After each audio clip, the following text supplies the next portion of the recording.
Did you know that you can watch the Senate live on YouTube? Visit the channel by browsing to youtube.com/@ Senate of Virginia. That's youtube.com/@ Senate of Virginia.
Senate Chamber.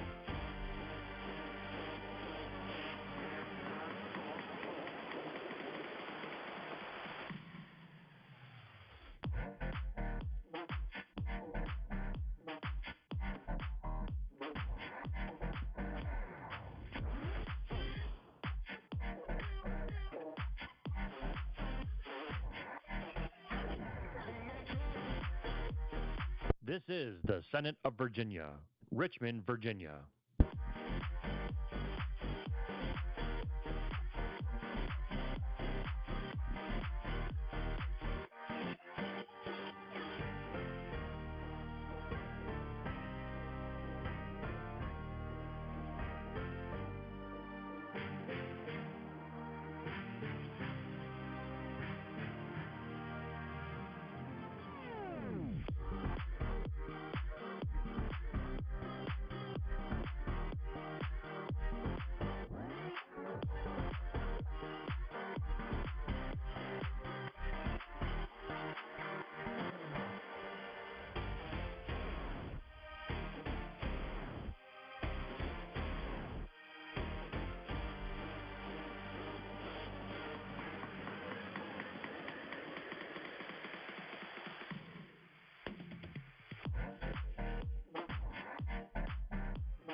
This is the Senate of Virginia, Richmond, Virginia.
Senate Chamber.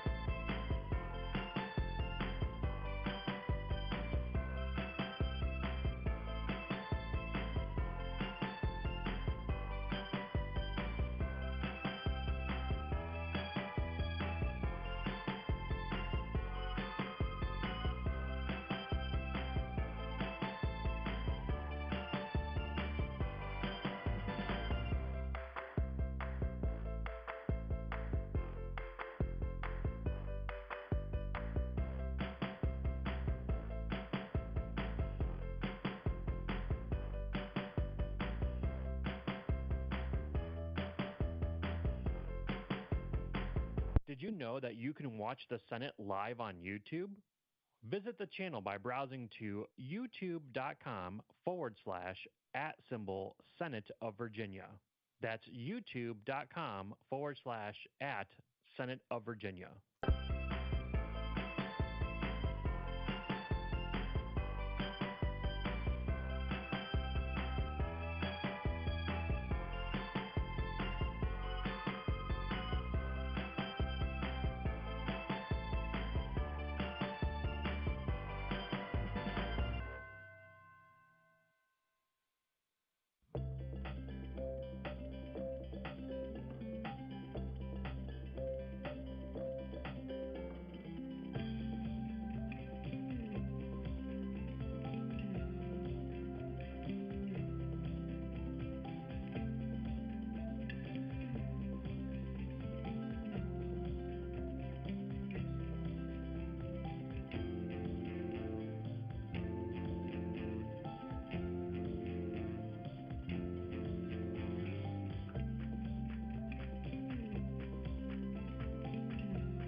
Senate Chamber.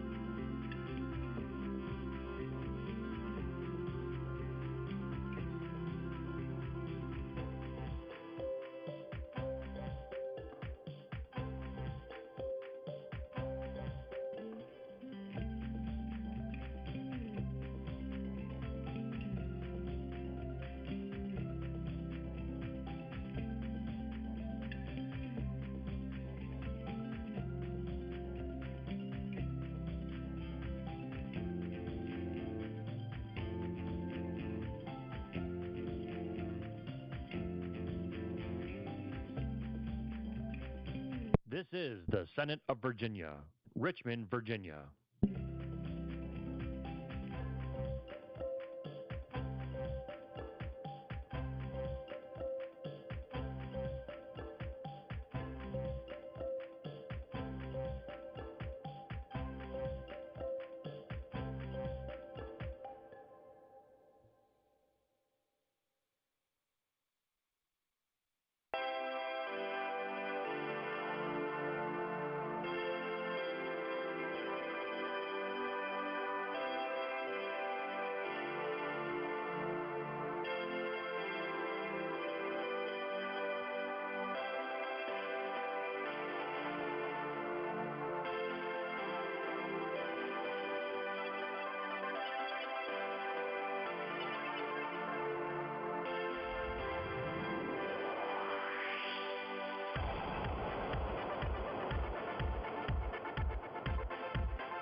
This is the Senate of Virginia, Richmond, Virginia.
Senate Chamber.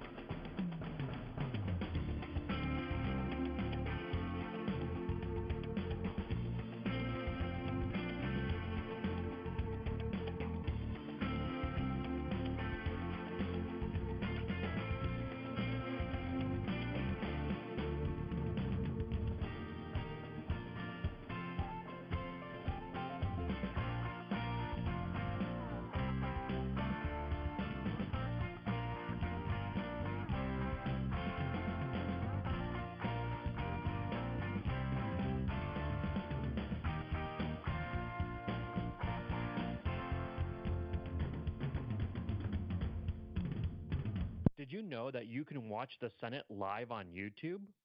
Visit the channel by browsing to youtube.com/@Senate of Virginia. That's youtube.com/@Senate of Virginia.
Senate Chamber.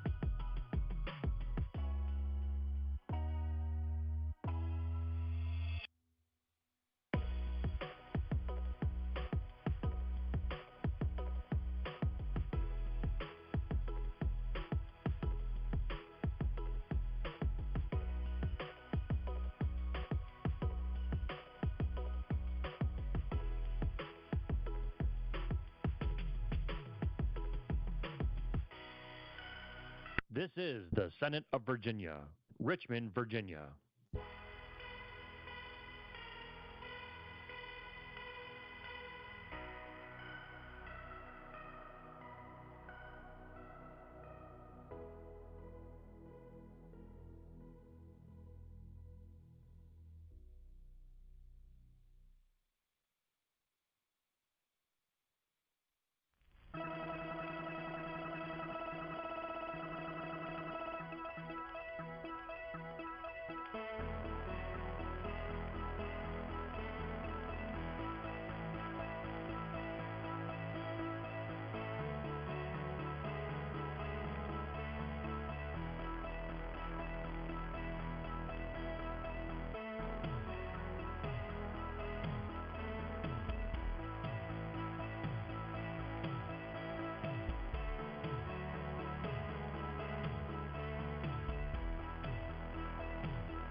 This is the Senate of Virginia, Richmond, Virginia.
Senate Chamber.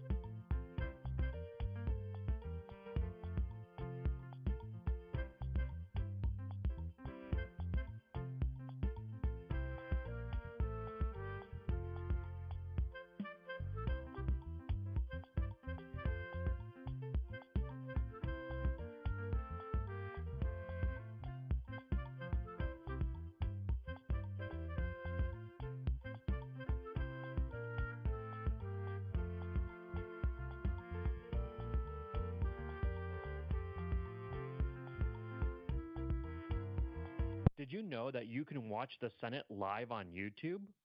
Visit the channel by browsing to youtube.com/@Senate of Virginia. That's youtube.com/@Senate of Virginia.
Senate Chamber.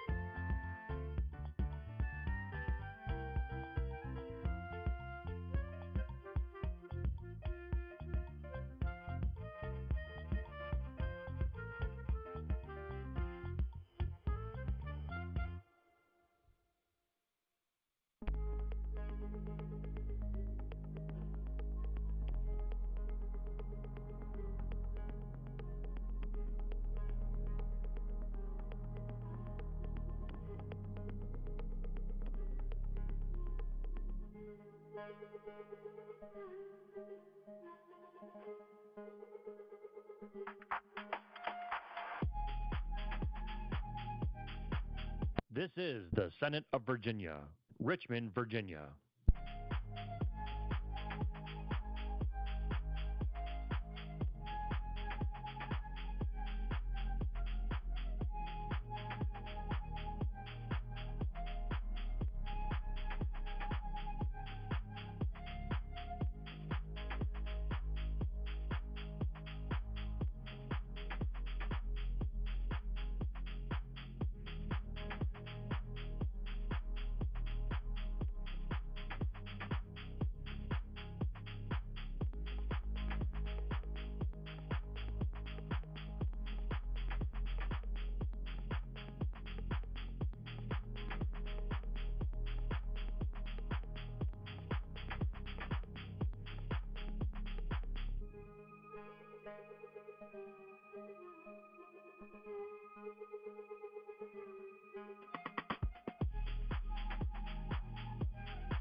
This is the Senate of Virginia, Richmond, Virginia.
Senate Chamber.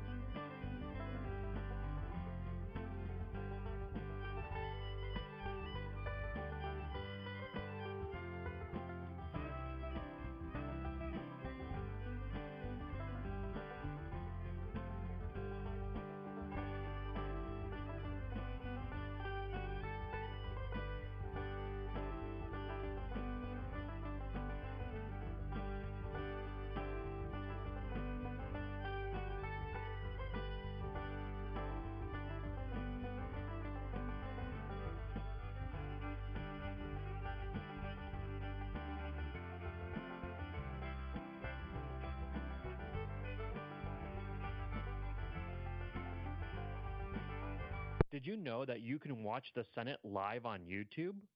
Visit the channel by browsing to youtube.com/@Senate of Virginia. That's youtube.com/@Senate of Virginia.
Senate Chamber.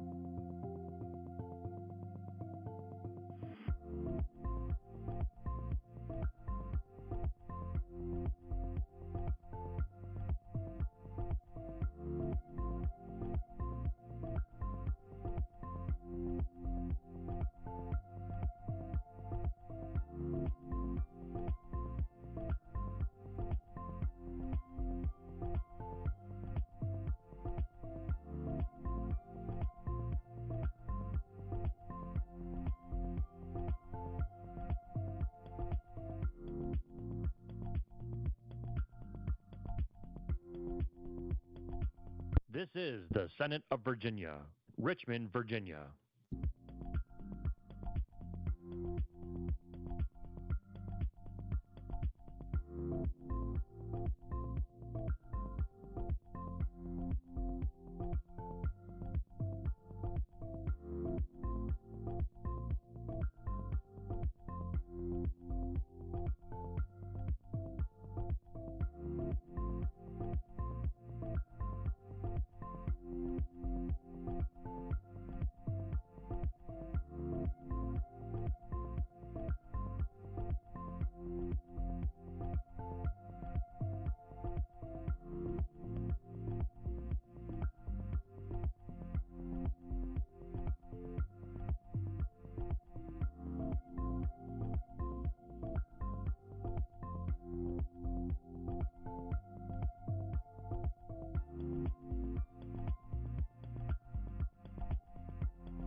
This is the Senate of Virginia, Richmond, Virginia.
Senate Chamber.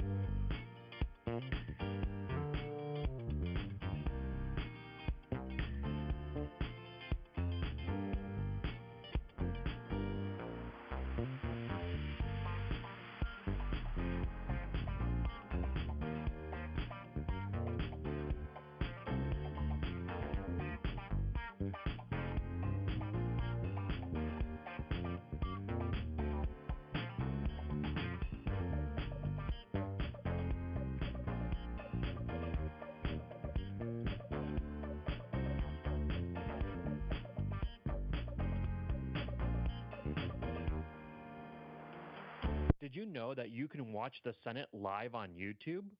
Visit the channel by browsing to youtube.com/@Senate of Virginia. That's youtube.com/@Senate of Virginia.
Senate Chamber.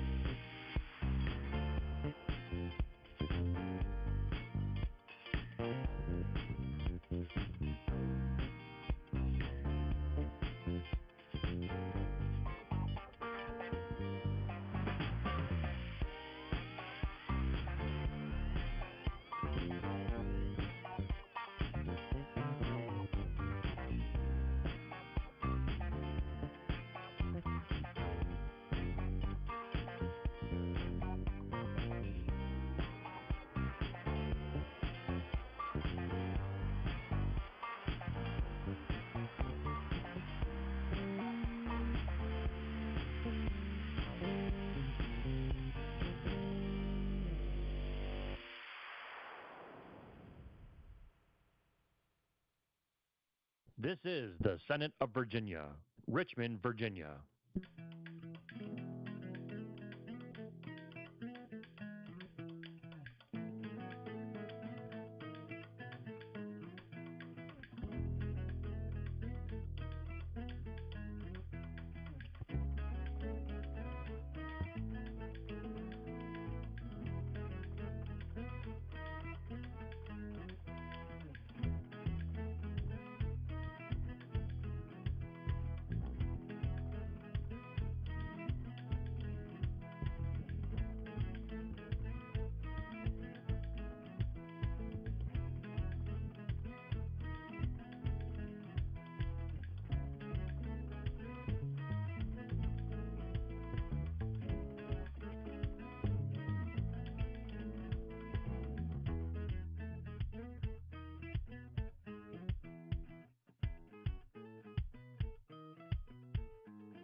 This is the Senate of Virginia, Richmond, Virginia.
Senate Chamber.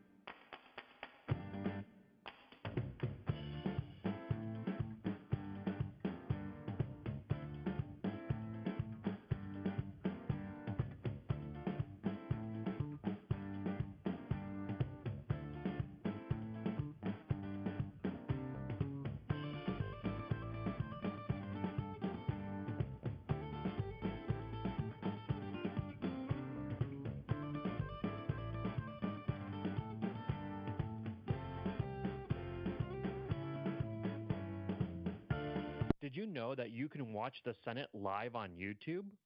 Visit the channel by browsing to youtube.com/@Senate of Virginia. That's youtube.com/@Senate of Virginia.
Senate Chamber.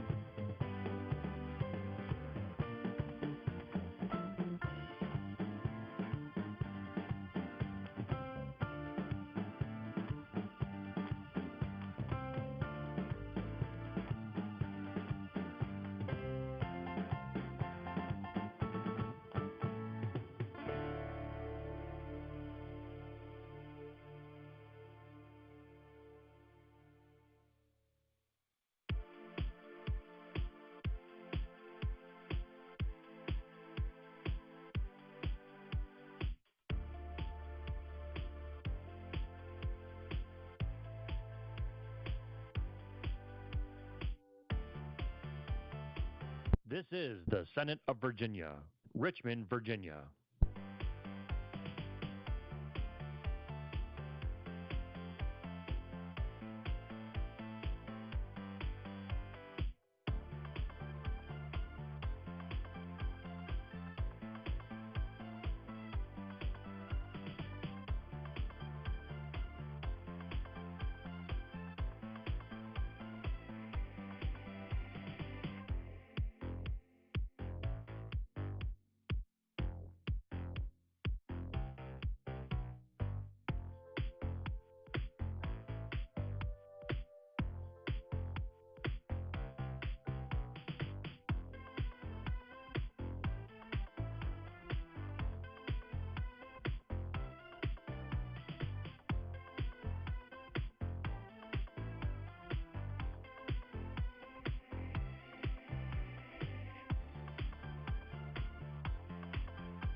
This is the Senate of Virginia, Richmond, Virginia.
Senate Chamber.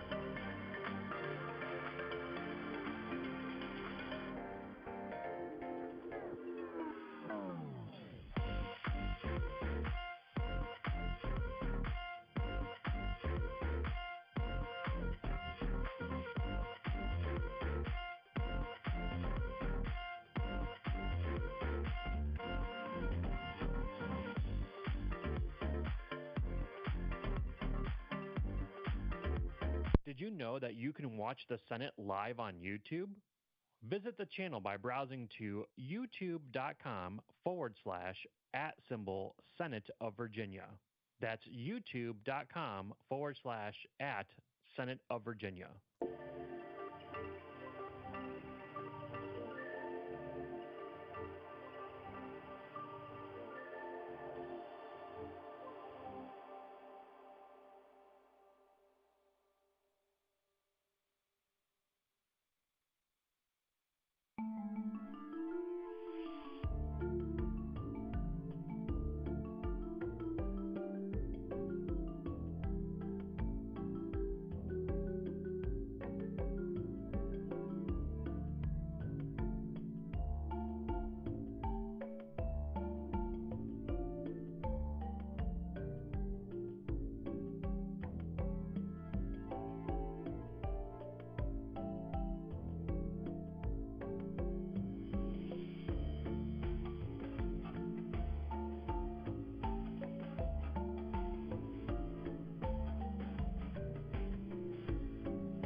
Senate Chamber.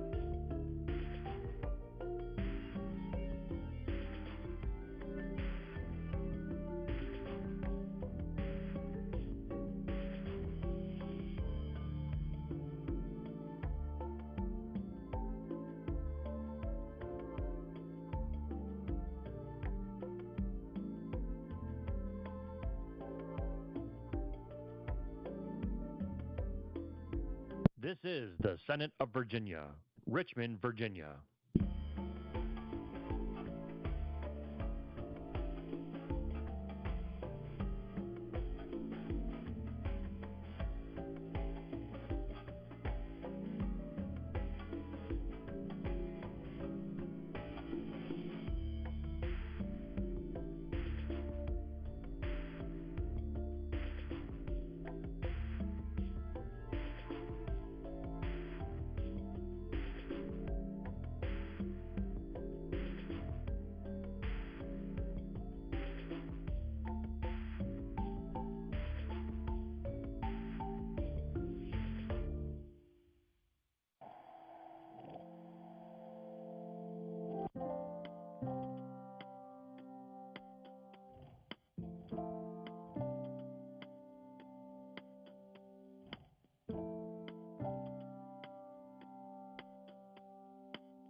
This is the Senate of Virginia, Richmond, Virginia.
Senate Chamber.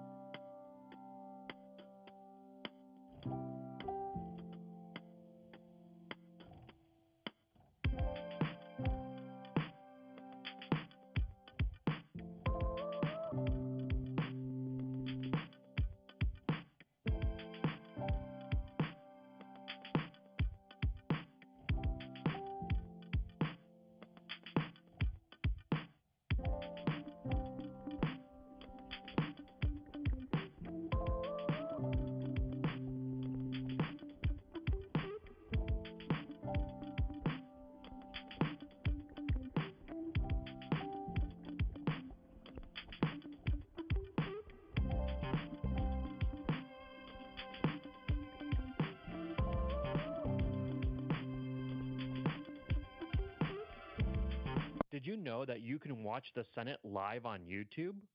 Visit the channel by browsing to youtube.com/@Senate of Virginia. That's youtube.com/@Senate of Virginia.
Senate Chamber.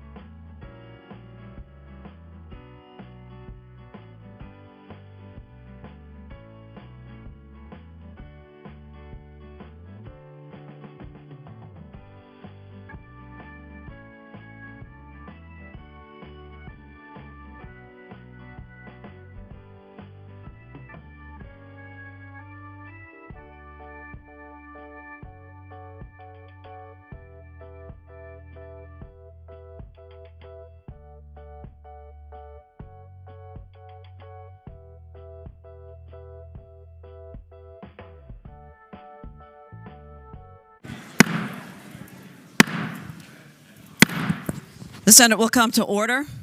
The senators will take their seats. Those persons not entitled to the privileges of the floor will retire to the gallery.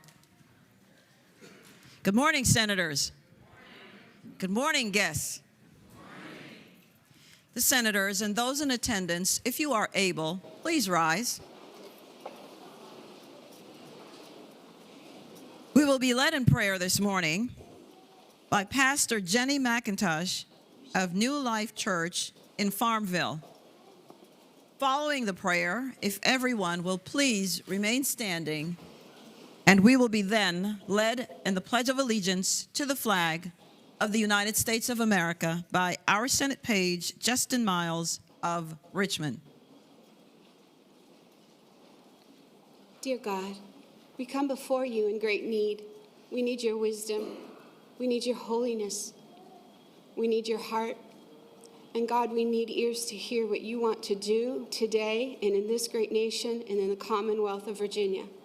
God, we lay down our hopes, our wishes, our desires, and we ask, God, that we would take up your righteousness, that we would take up your call, and that we would do today what you have called us to do, and that we would stand before you and get a well done.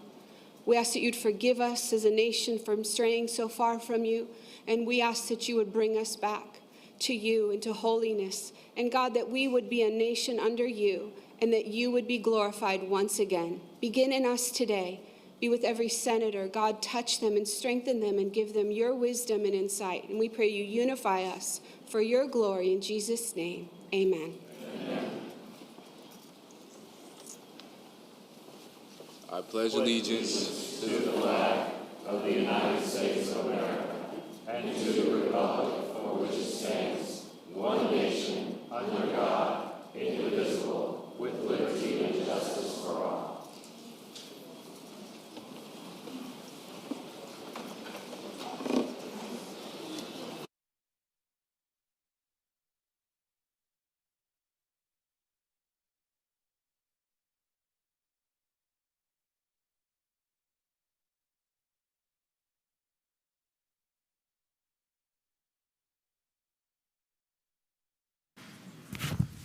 The clerk will call the roll.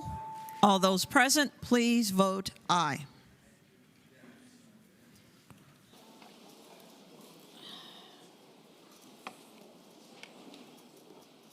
clerk will close the roll. You have a quorum, Madam President. Senate Journal for Friday, February 14th, 2025. Senator from King George, Senator Stewart moves that the reading of the journal be waived. Those in favor of waiving the reading of the journal will record their votes aye. Those opposed, no. Are the senators ready to vote? Have all the senators voted? Does any senator desire to change their vote? The clerk will close the roll. Ayes 37, noes 1. Ayes 37, noes 1. The reading of the journal is waived. The clerk will report any communications from the House of Delegates. Chair recognizes the senator from Eastern Fairfax County, Senator Surville. Good afternoon, Madam President. Good afternoon. Madam President, I move to waive reading of the communication from the House of Delegates. The question is, shall the reading of the communication from the House of Delegates be waived? Those in favor will record their votes aye. Those opposed, no. Are the senators ready to vote? Have all the senators voted? Does any senator desire to change their vote? The clerk will close the roll. Ayes 36, noes 2. Ayes 36, noes 2. The reading of the communication from the House of Delegates is waived. The clerk will report any communications from the governor. We do not have any, Madam President.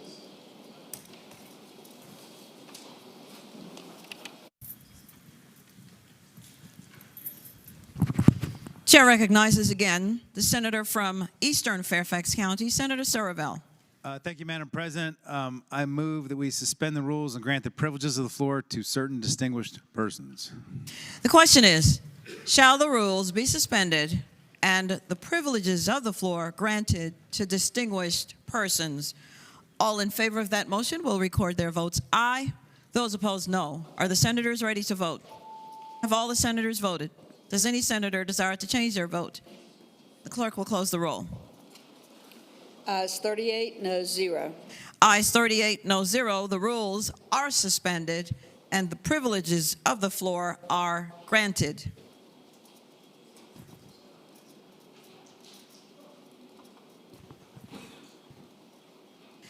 For what purpose does the senator from Eastern Fairfax County rise? Madam President, I want to yield to the senator from Prince Edward County. Chair recognizes the senator from Prince Edward, Senator Cyphers. Madam President, thank you. I rise for an introduction. The senator may continue. Madam President, members of the Senate, joining us today is a former Virginia State Senator, my predecessor, and a man many of us call our friend, Congressman John McGuire. As many of you know, John is currently serving his first term in the U.S. House of Representatives, where he's representing Virginia's 5th Congressional District. Many here remember John as one of the most conservative members of this body, a statesman that worked across the aisle to pass legislation under an opposing party majority. A tireless advocate for Virginia's families, John's focus in Congress is on keeping the cost of living as low as possible, protecting Americans and our interests at home and abroad, preserving God-given liberty by limiting the size and scope of government, and supporting a robust and reliable infrastructure system and agricultural base. John was born and raised in Central Virginia, where he and his wife Tracy raised their 5 children. As a man who's made a habit of achieving the seemingly unachievable through a strong faith in God and a tireless pursuit of purpose, John is an inspiration to many, myself included. From overcoming difficulties in his early childhood years in foster care to becoming a Navy SEAL against all odds to now helping lead the United States into its golden age, John's commitment to hard work, leadership, and teamwork is an example of what we can achieve when we put God first in our lives and lead with a heart to serve others. Madam President, members of the Senate, please join me in honoring my friend and my Congressman, John McGuire, with a warm welcome of the Virginia Senate. Welcome back, Senator, where you are not Senator any longer. Welcome back, Congressman. So glad to see you, and I know you're keeping busy up there. And Navy SEAL, thank you, sir, for your service to our great country. Senators, let us give him the warm welcome of his Senate.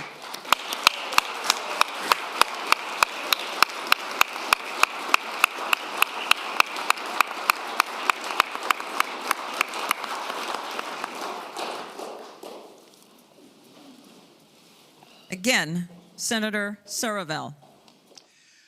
Madam President, I move that we suspend the rules and grant the privileges of the floor to more distinguished persons. The The question again is, shall the rules be suspended and the privileges of the floor granted to distinguished persons? Those in favor of that motion will record their votes aye. Those opposed, no. Are the senators ready to vote? Have all the senators voted? Does any senator desire to change their vote? The clerk will close the roll. Ayes 38, no 0. Ayes 38, no 0. The rules are suspended. The privileges of the floor are granted.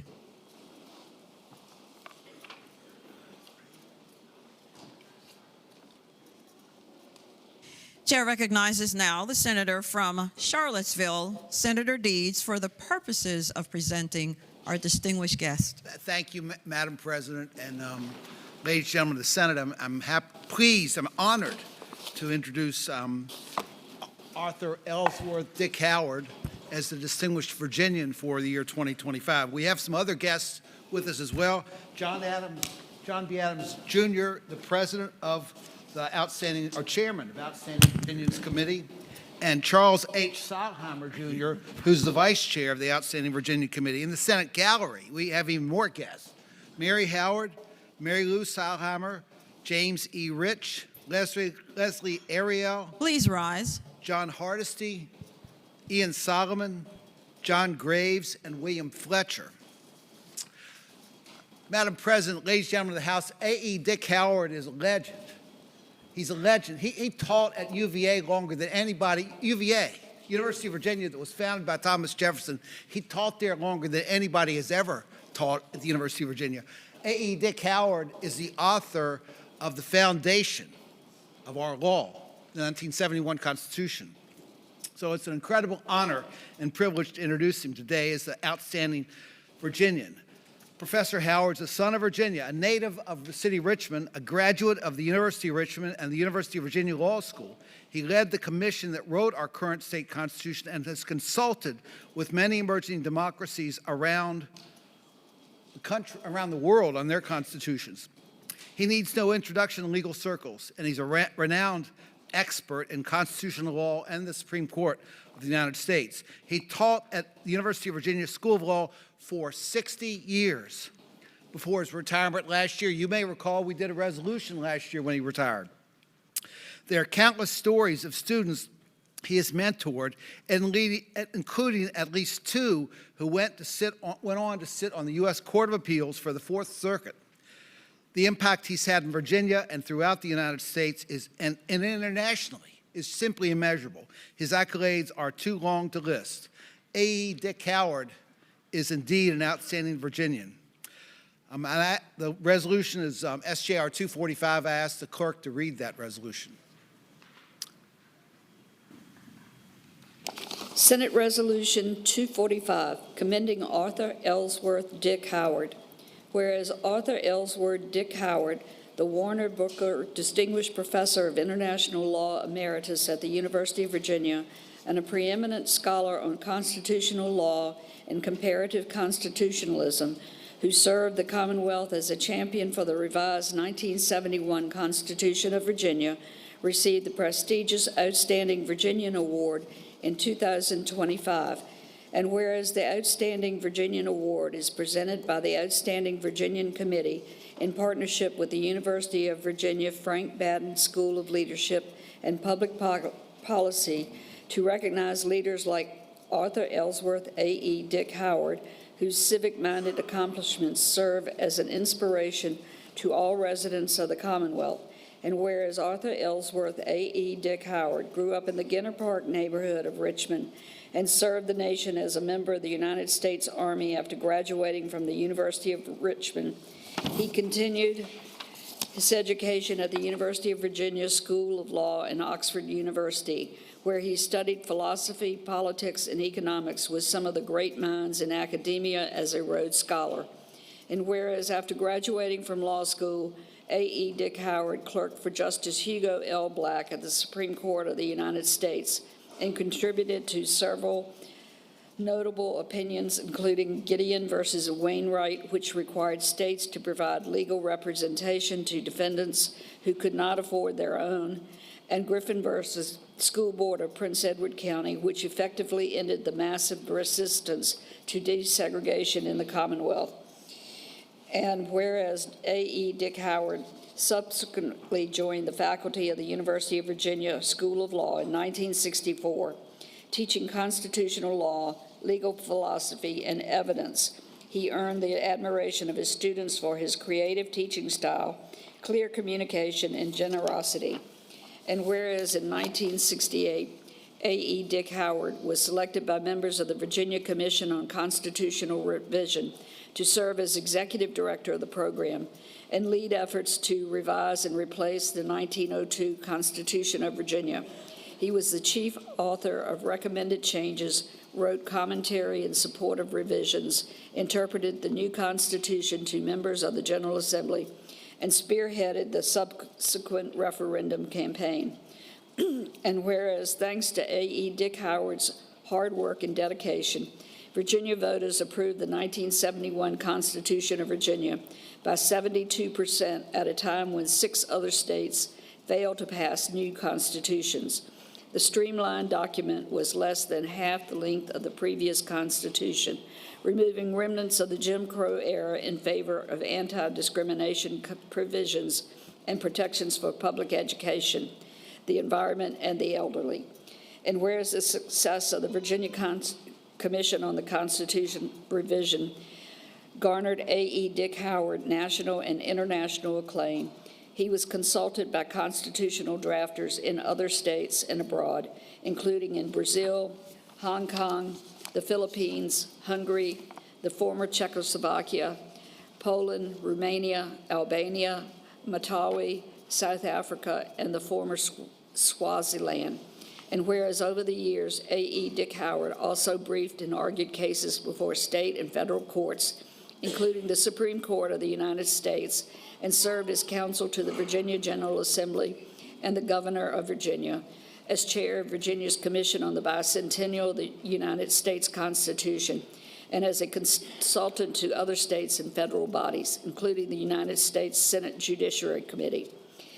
And whereas, among countless awards and accolades, A.E. Dick Howard has received the George C. Marshall Award in International Law and Diplomacy from the Richmond chapter of the World Affairs Councils of America, the prestigious Randa Medal from the Union of Czech Lawyers, and the University of Virginia's Distinguished Professor Award, as well as the institution's highest honor, the Thomas Jefferson Award.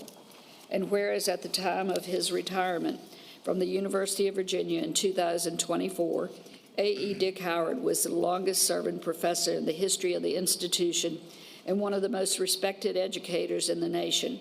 His legacy lives on through the generations of attorneys, judges, government officials, and academics to whom he imparted his steadfast dedication to the advancement of constitutionalism, fair democracy, and the rule of law.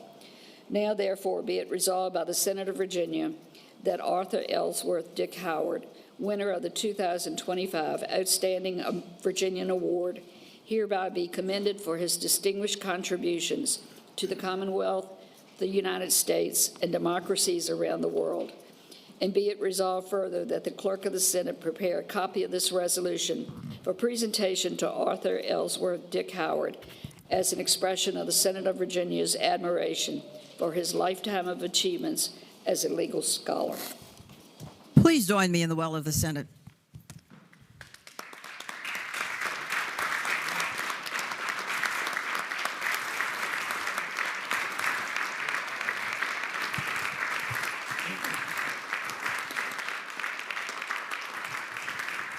Thank you so much. I appreciate that. Thank you. Thank you. And if you'll stand right here. Gentlemen. Gentlemen, please come.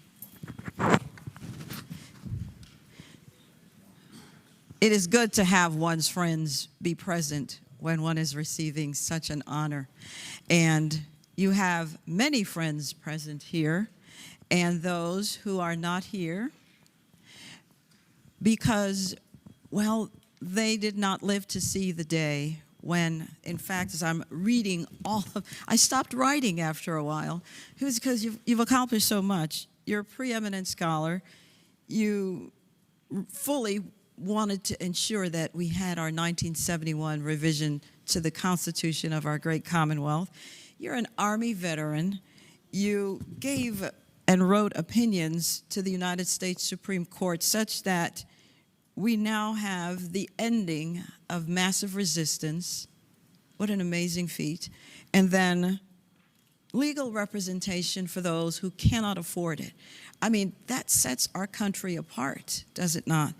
And so many countries have sought your wisdom. Countries, not just one, but several, have thought to themselves, there is a man in America who knows how to make right. And we want him and his wisdom, his countenance, all of that. We're so glad to have you, and we're so glad to have provided this honor. And thank you, Senator Deeds, for bringing him forward once again, because we want to make sure that you understand how grateful we most certainly are. And so with that, I'm going to stop now and just congratulate you, sir, once again. Yes, sir. Thank you very much. Thank you. And we're going to get close to him. Thank you, sir. Thank you.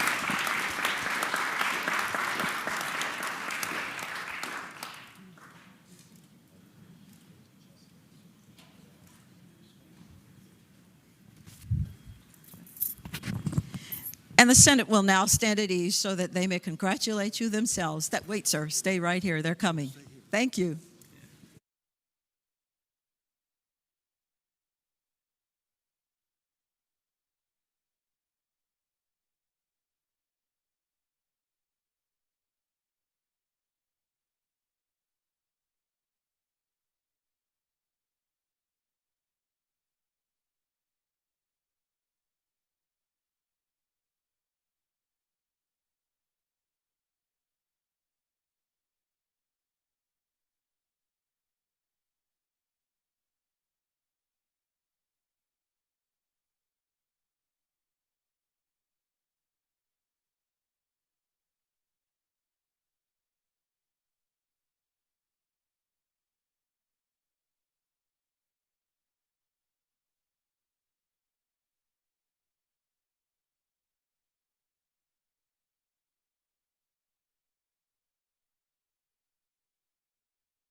Senate will come to order.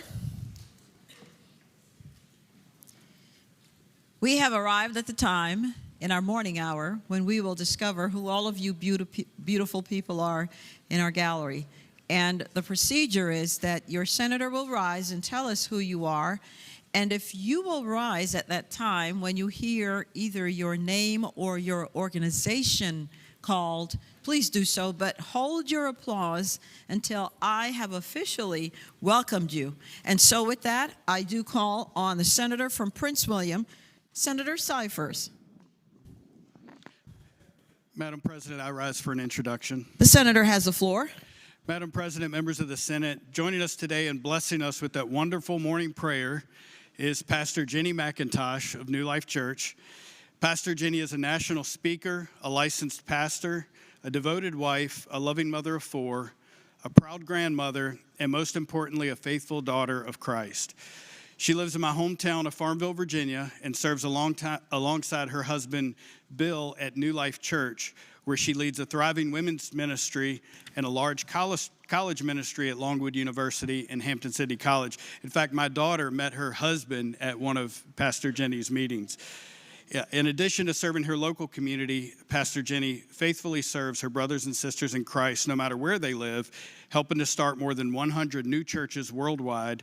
She's a dear friend of our family, and we're truly blessed to have her and her family in our lives.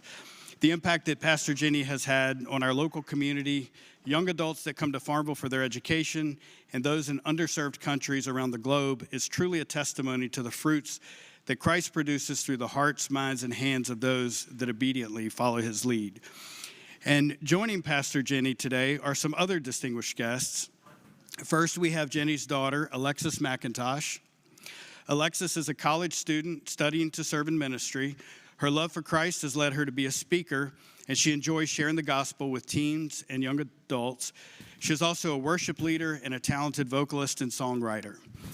We also have Antonia Sivak, a Ukrainian psychologist and art therapist trained in service to both children and adults with a heart for serving children with special needs. And we have Stephanie Martin, president of One Stone, a real estate investment company, and founder of Spirit Arising, a ministry dedicated to helping victims of trauma with deep spiritual and psychological wounds find the healing power of truth through faith in Christ. Madam President, members of the Senate, please join me in honoring these wonderful guests with a warm welcome of their Senate. Pastor, thank you for coming. And ladies, thank you so much for what I hear you're doing in the community. And we are so glad that you are here. And Pastor, 100 churches worldwide, that is amazing. That really is a testament to your relationship with Christ. Thank you so very much. Senators, let us give them the warm welcome of their Senate.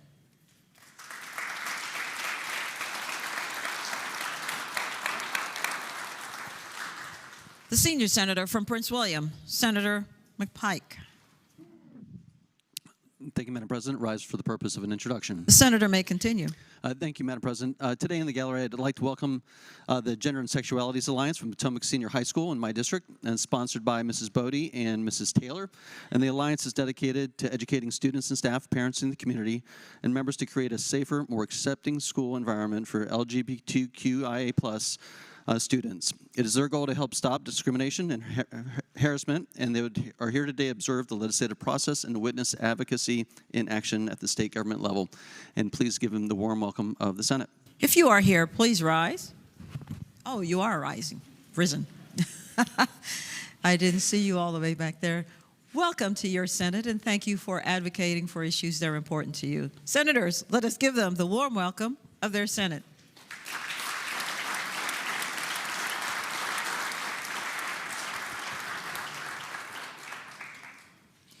Senator Peake, the senator from Lynchburg.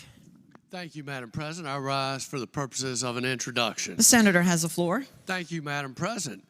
Today in the gallery, we are joined by the family of our 40th senator, the senator from Farmville.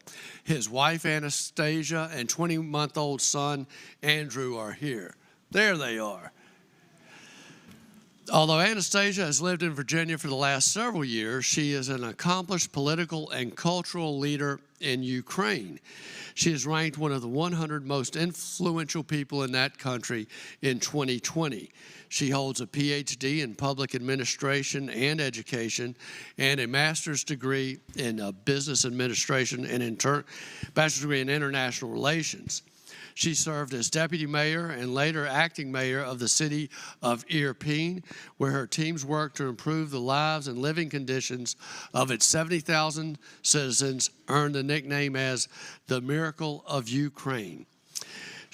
Anastasia later served as an advisor to the Prime Minister of Ukraine and worked for the U.S. government as an advocate for women's rights and women in politics in Ukraine. She currently heads a family nonprofit and a business center in Farmville. And here we have Andrew, 20 months old, son of the 40th senator in Anastasia. He aspires to be the 59th, 60th, or 61st president of the United States of America, depending on the timeline and if Donald Trump is still serving all of his terms at that point. I have that effect on a lot of people. I'm surprised she's not crying. He has a broad vocabulary, including oh no, amen, and he knows his ABCs. He loves to go outside, but sometimes has the serious look of his father. Would you please join me, Madam President, in welcoming to the Senate Anastasia and Andrew Cyphers. Thank you all for coming. And if you'll hold your applause until after I do welcome them. But I tell you, what are the chances that we'll have two Ukrainians in the Senate gallery? Awesome, indeed. And that you are both serving others, which means you're giving of yourself. And I don't think, though, that when your son was hearing about the political part and him being a part of it, that he was too happy about that. But we are so glad that you are here. Thank you, Senator, for giving us your husband to serve. Senators, let us give them the warm welcome of their Senate.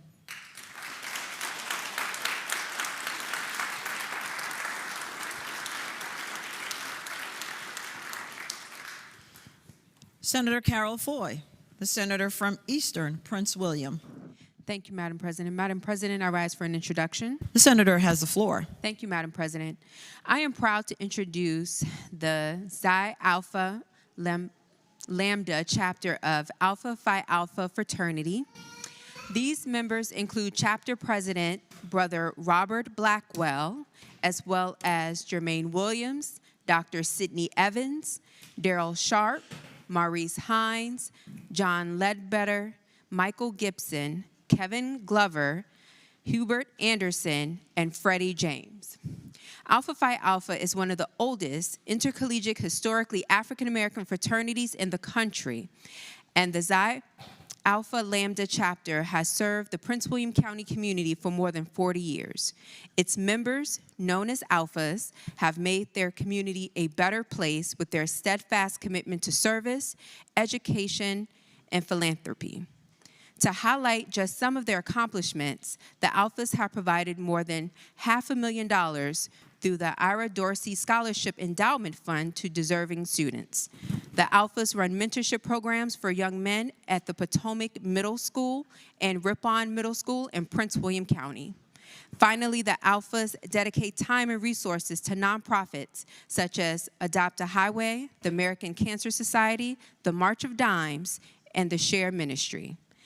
Given their ceaseless dedication to their community, I ask that you all give the members of the Xi Alpha Lambda chapter of Alpha Phi Alpha fraternity a warm Senate welcome. Gentlemen, thank you for coming.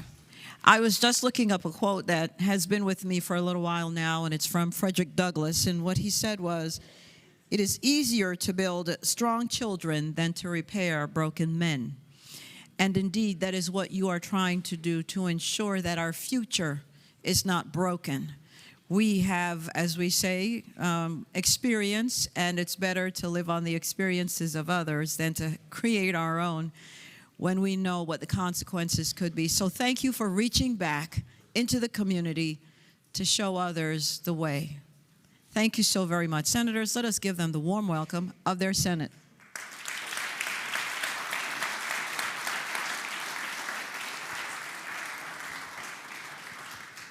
Senator Jordan, the senator from Isle of Wight. Thank you, Madam President. I stand for an introduction. The senator may continue. Thank you, Madam President. I believe we have Estella Freckman in the gallery today. If she's in here, I'd ask that she rise. There she is. I'm pleased to introduce to the body today Estella Freckman, a senior official with UBQ Materials, who's visiting us all the way from Israel. It's absolutely incredible and world-changing what the company that she's working with is doing. They're taking an innovative commitment and approach to taking previously unrecycled items and making them usable today, which is absolutely incredible. Using things such as baby diapers, lawn trimmings, chicken bones, and banana peels, amongst others, to be able to recycle and restore an opportunity that would have been uninhabitable before for use. Their company and technology began in Israel and recently made a $300 million investment in Netherlands, and we're very, very hopeful that as Estella visits, she will look to Virginia to make her North American home. So I hope it would be the pleasure of our body to give Estella Freckman, all the way from Israel, a warm welcome of the Virginia Senate.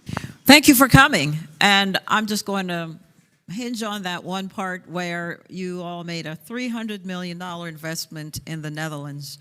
Well, we've got Virginia, and we could use another $300 million investment. So we will certainly applaud you for that. But thank you for coming and for seeing our Senate in action. Senators, let us give her the warm welcome of our Senate.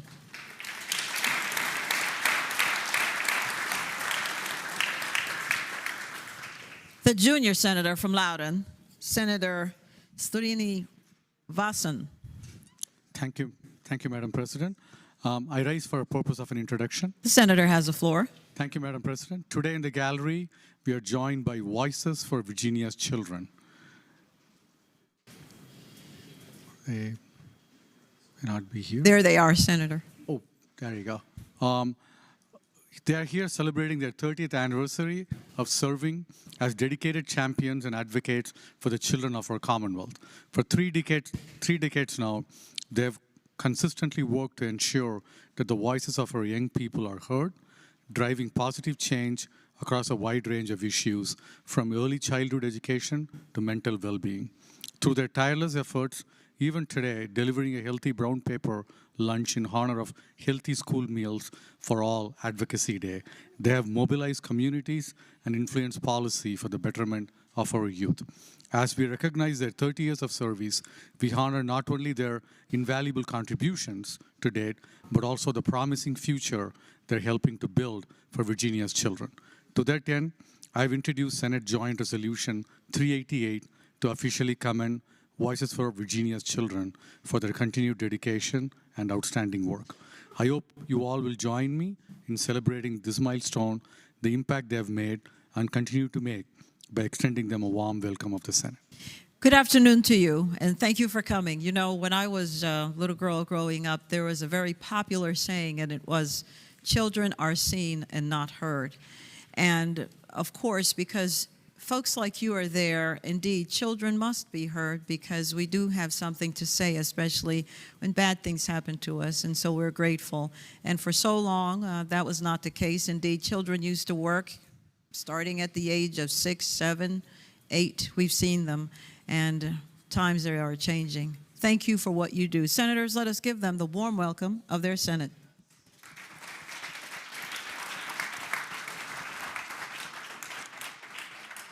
Madam President, I have one more introduction. The senator may continue. Thank you, Madam President. Today in the gallery, we are joined by a remarkable group of students from Loudoun County, representing Rockridge, Thomas Jefferson High Schools, and Westfield. These bright young minds made the trip to Richmond early this President's Day to engage firsthand with the General Assembly to deepen their understanding of our legislative process. As the future leaders of our Commonwealth, their dedication, curiosity, and passion to learn should serve as an inspiration to us all. I hope you will all join me in extending them a warm welcome of the Senate. Gentlemen, how smart you look. And I'm sure you are indeed quite smart, very intelligent, and we're going to need you for our future. You are our future, and this is where it starts, does it not? Yes, and so you are observing, and we know one day you may just be serving. So thank you for coming. Senators, let us give them the warm welcome of their Senate.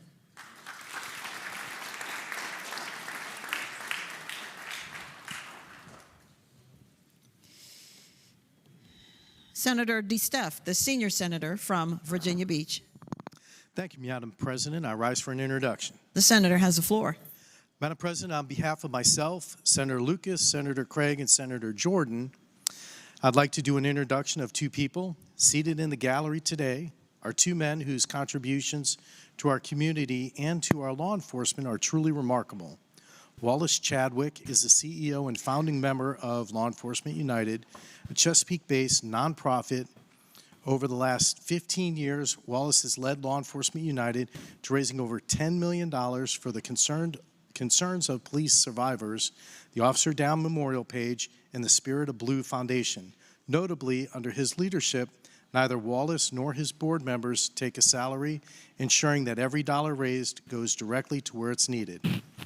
In addition to his crucial role with Law Enforcement United, Wallace has advanced to the rank of lieutenant, dedicating 25 years of service to the Chesapeake Police Department. He has also contributed as a school resource officer, mentoring and supporting youth. Wallace played a key role in the creation of the department's gang suppression unit and served as a detective within that unit. Additionally, Lieutenant Wallace Chadwick worked as a task force officer with both the DEA and FBI, investigating organized criminal gang activity. He was honored with the local Martin Luther King Jr. Award for his exceptional contribution to the community. Wallace is a proud U.S. Marine Corps veteran, further exemplifying his deep commitment to service and leadership. Accompanying Wallace today is Steve Callow. Callow is also a founding member of LEU, Law Enforcement United, and is a Chesapeake Police Department lieutenant currently serving as the executive officer of the 1st Precinct. Madam President, please give the warmest welcome of the Senate to Wallace Chadwick and Steve Callow. Thank you. Well, good afternoon, Wallace. Semper Fi. And thank you, Steve. Thank you for all that you both do and in not taking a salary in the service of others and for putting on, well, the uniform that one day could indeed may take your life, and you continue to do it just the same. Thank you for coming to our rescue when we call. Senators, let us give them the warm welcome of their Senate.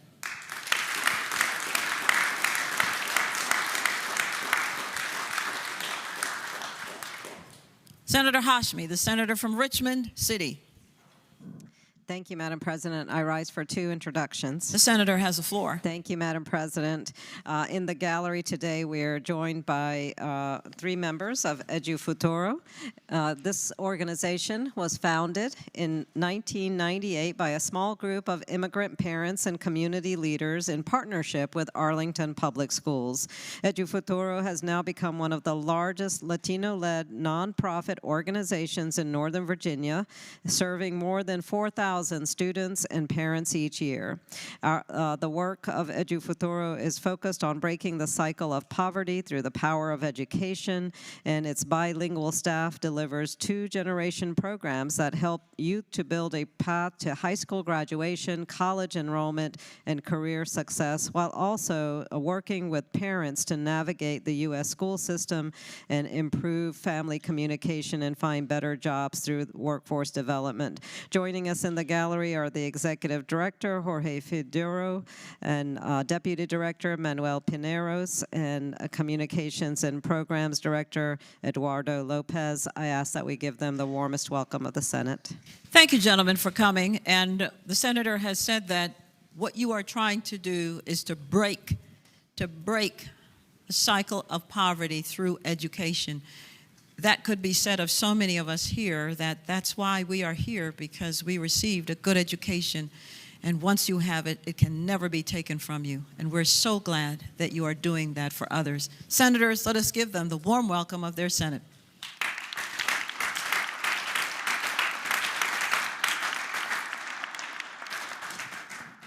Senator Hashmi. Thank you, Madam President. My second introduction is for our Council of Independent Colleges in Virginia. So I'd like to welcome in the gallery a delegation of students and campus leaders who are representing the 28 member institutions of the Council of Independent Colleges in Virginia. They're here today at the Capitol to participate in Thanks for Tag Day. The impact that private colleges have have on the landscape of higher education in the Commonwealth is truly profound. And while these colleges and universities enroll a third of our undergraduate students, the Virginia Tuition Assistance Grant expenditure is less than 4% of our general fund spending for higher education. These schools retain talented Virginia students here in the Commonwealth, and they also attract talented out-of-state students who often stay here in Virginia after graduating and become valued members of our communities and our workforce. I ask that we give them the warm welcome of the Senate. Welcome, young people. As you know, you are part of our future, and so we are glad that you've decided that you must receive that good education that we just welcomed these gentlemen, Edu Futuro, about. Without an education, you will get nowhere, and you'll get there very fast. But not so you. You have decided that you will be part of the change. So we are glad to see you. Thank you for coming. Senators, let us give them the warm welcome of their Senate.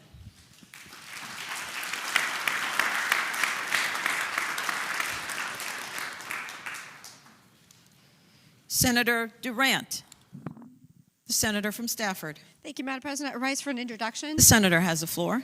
Madam President, with us in the gallery today are students from my district, the 27th District, participating in my legislator for a day. There they are. Thank you. It's my pleasure to introduce these future senators, Ms. Jillian Eisenhart, Ms. Ella Hill, William Murray, Sylvie Rowe, Chance Solt, and Glenn Stroud. These intelligent, inquisitive students, we got a chance to spend some time together this morning. They're here to watch the General Assembly in action and learn firsthand about the legislative process. They've really asked some great questions, Madam President, and they've in fact lobbied on some of the issues that matter to them.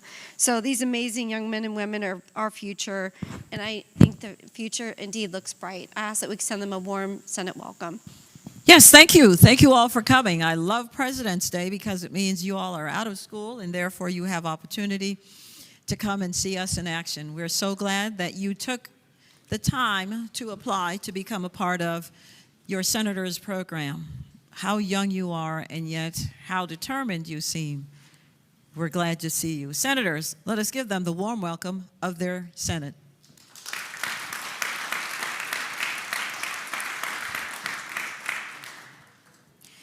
Senator Eben, the senator from Alexandria. Thank you, Madam President. I rise for an introduction. The senator may say on. We are joined in the gallery by three guests from the 39th District. They include Cecilia Mercer, who is a sixth grader at the GW Middle School and sister of Senate Paige Everett Mercer. She is a soccer player, and in keeping with what will be a need that we have, she plays basketball, so I would ask all of our recruiters to keep her in mind for future years. She's joined by Kelly Thomason, her mom, who's the former Secretary of the Commonwealth, and her dad, Clark Mercer, who is the Executive Director of the Metropolitan Washington Council of Governments. I ask that you extend to them the greetings of the Senate. Thank you, family, for coming. And Clark, we know that you have a special title, a former title as well, as you helped the previous lieutenant governor, and how grateful we are when we have a staff that is quite helpful indeed to help us navigate. Family, thank you again for coming. Senators, let us give them the warm welcome of their Senate.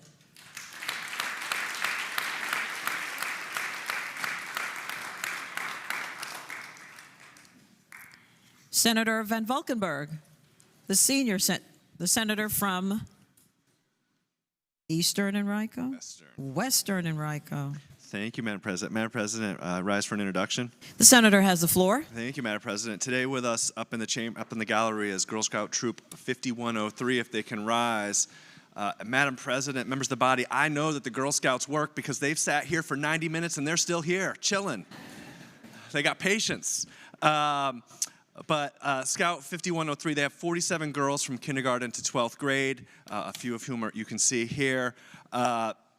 You know, like most Girl Scouts, they love doing community service. They just adopted a local park for a year to help keep it clean. They're also earning top awards, including one girl who interviewed our own Madam Clerk a few years ago to get her Government is for Girls Civil Award project. but we also have 2 who are aiming to get the Gold Award, which only 5% of all Girl Scouts earn. They're also jet setters, I've come to find out. They're going to Savannah, Georgia. They're going to England, France, Switzerland, and India, which is pretty impressive. I don't think many people have gone to those places, let alone for something like Girl Scouts, which is awesome. And they're just living the Girl Scout mission to make the world a better place. This week they're celebrating World Thinking Day, which is a day of international friendship with other local troops, and I would hope we would give them a warm Senate welcome. Welcome, Scouts. Glad to see you.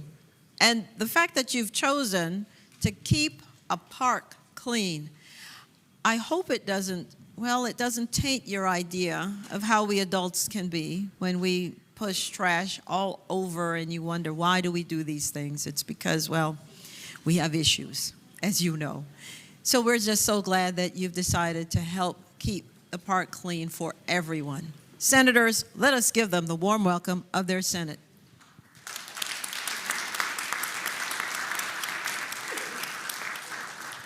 Senator Salim, the senator from Central Fairfax. Madam President, I rise for the purposes of an introduction. Senator has the floor. Thank you, Madam President. As the only young Democrat in this chamber, today I'm honored to welcome members of Virginia Young Democrats who are joining us in the gallery. VAYD is a youth advocacy and campaign organization that brings together thousands of young Democrats from across the Commonwealth with 27 chapters spanning every corner of Virginia. These passionate young leaders are engaged in grassroots organizing, voter outreach, and policy advocacy for Democratic candidates and causes. I am grateful for their commitment to strengthening our democracy and standing up for the candidates and the causes. Madam President, I ask that you give them the warm welcome of the Senate. Thank you. Thank you for coming. Thank you for advocating for issues that are important to you. Certainly, it is a great country that we have here, and we aim to keep it. Senators, let us give them the warm welcome of their Senate.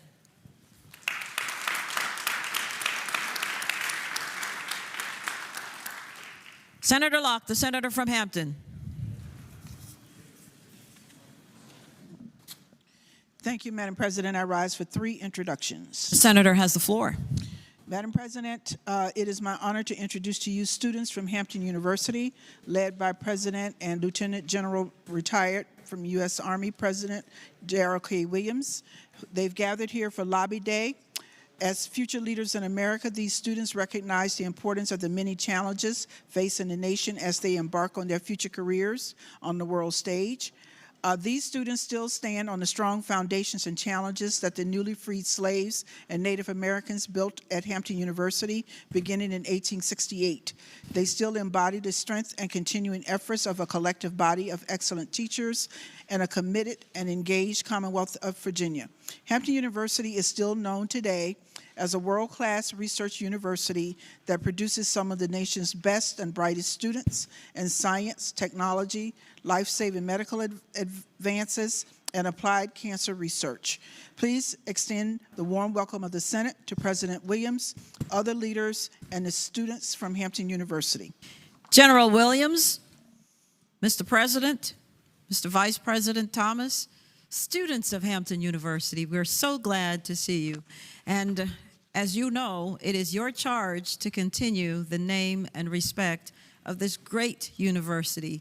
And it still exists because of those who have come before you. And we expect that you will help it to continue on in the future by your actions today. You will do that by doing well, by achieving. Senators, let us give them the warm welcome of their Senate.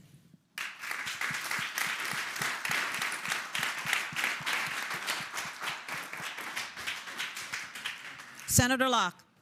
Thank you, Madam President.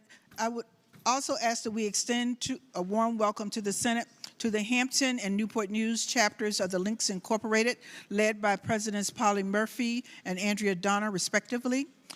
The Links Incorporated is an esteemed international and not-for-profit corporation established in 1946.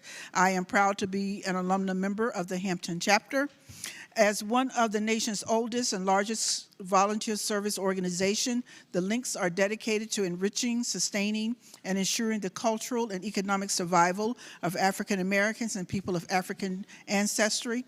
Our mission is driven by a commitment to service and community empowerment. We actively engage in various initiatives that uplift our community, including voter registration drives and efforts to encourage civic participation through Get Out to Vote campaigns. We also host the Black Family Wellness Expo, promoting health and well-being among families. Our support for education is evident in our student STEM initiatives, which inspire and cultivate the next generation of leaders in science, technology, engineering, and mathematics. Additionally, we proudly partner with the Mayflower Food Bank to address food insecurity and provide essential resources to those in need. Together, we strive to build a brighter future for our community, fostering unity, strength, and resilience among all.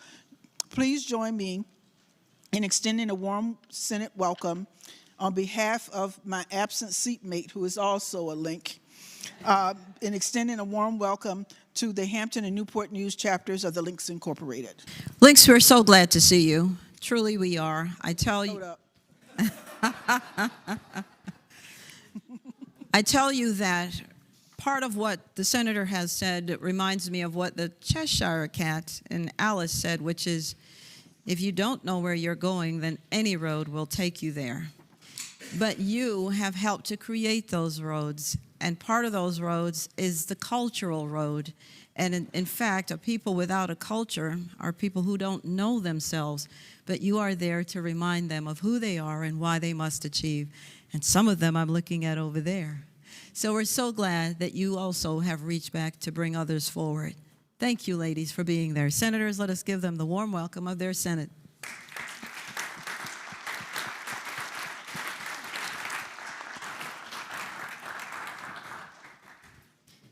Again, Senator Locke. Finally, Madam President, please extend a warm welcome of the Senate to Jacob's Ladder. Every summer, a special group of middle school children from across the state of Virginia gather at a unique camp. Each of the kids is extraordinarily gifted and talented with a drive to succeed that has been recognized by their teachers and community leaders. They also share a common hurdle, an obstacle that is in the way of their success.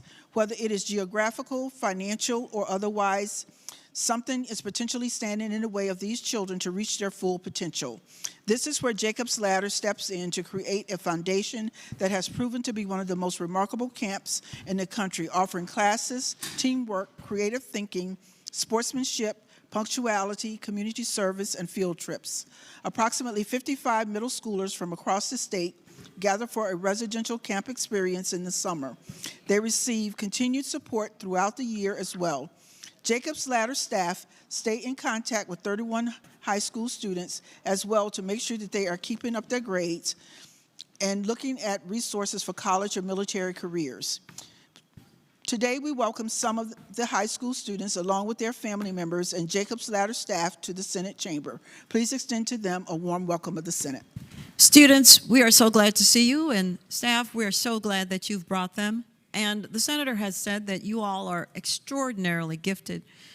But if you don't use your gift, then it is a loss to the world, because you were given that gift to use in service of others. And so we are glad that Jacob's Ladder is helping you to achieve your purpose in life. Senators, let us give them the warm welcome of their Senate.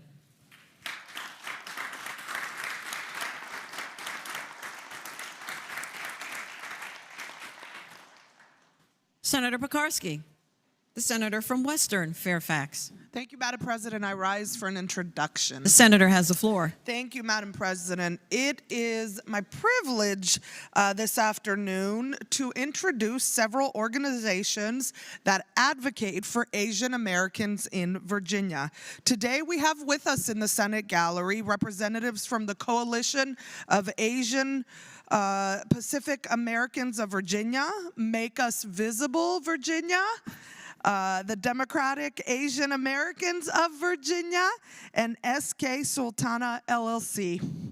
These organizations work hard to give voice to the Asian and Pacific American community and interfaith with their elected officials, the government, and in our public schools. And I happen to know the work of many of them, and they are fierce, fierce advocates for ensuring that there is ample representation of Asian Americans and the many contributions they have had in Virginia's history and in America's history. Their membership includes community members from many of our districts, and I hope that you all will join me in giving them the warmest Senate welcome this afternoon.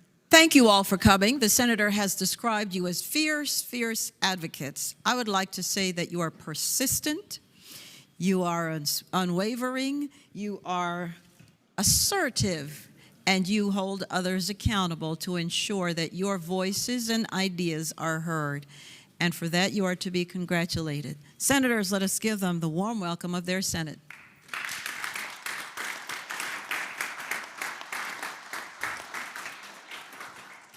Senator Craig, the senator from Chesapeake. Thank you, Madam President. I rise for an introduction. The senator has the floor. Thank you, Madam President. Today in the gallery, we are joined by Americans for Prosperity activists from the Tidewater regions of Chesapeake and Virginia Beach, led by AFP Director Laura Smith. These activists are very dedicated and put in long hours of volunteering and advocating for freedom-focused legislation and reigniting the Virginia dream. Madam President, I ask that we give them the warm welcome of the Senate. Welcome to you. Welcome, Madam Director, and thank you for advocating for issues that are important to you as well. Indeed, we must hear from everyone on the things that we are voting on. So we're so glad to see you. Senators, let us give them the warm welcome of their Senate.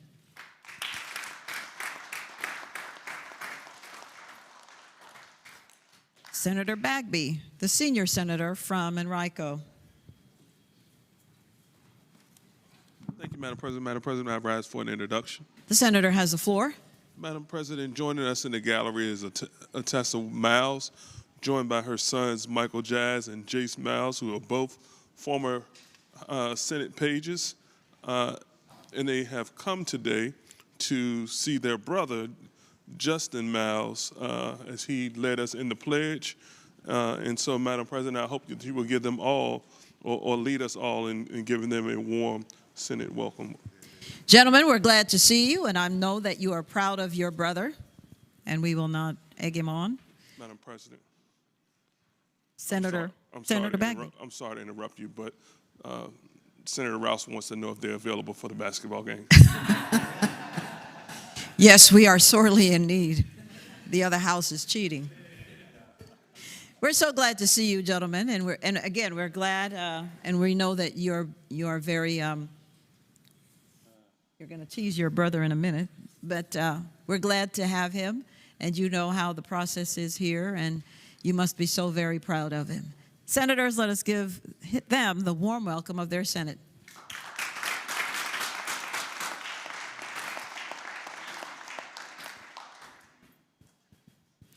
Senator French, senator from Shenandoah. Thank you, Madam President. Madam President, I rise for a request. The senator has the floor. Madam President, I would like to request the leave of absence for my desk mate, the gentleman from Tazewell, is away on pressing personal business. Thank you, Senator. The journal will so reflect. Is there any other business to come before the morning hour? The senator from Petersburg, Senator Aird.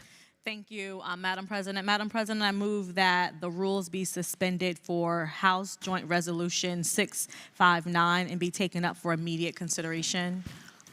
The question is, shall the rules be suspended and House Joint Resolution. House Joint Resolution number 659 be taken up for immediate consideration? Those in favor of that motion will record their votes aye. Those opposed, no. Are the senators ready to vote? Have all the senators voted? Does any senator desire to change their vote? The clerk will close the roll. Ayes 36, no 0. Ayes 36, no 0. The rules are suspended to take up the resolution for immediate consideration. The clerk will please read the title. House Joint Resolution Number 659, commending Mekhi Becton Sr.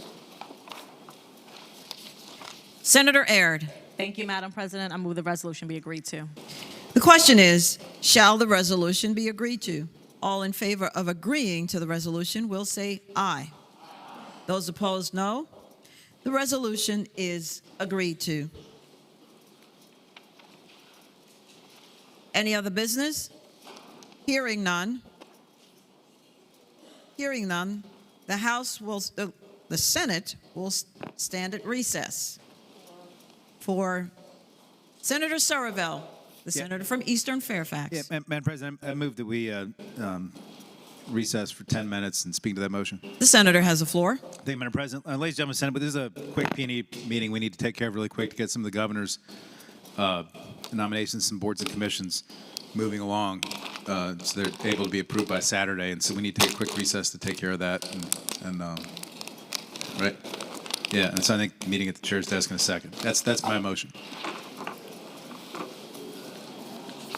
Without objection, the Senate stands at recess for the purposes as the senator has stated for 10 minutes.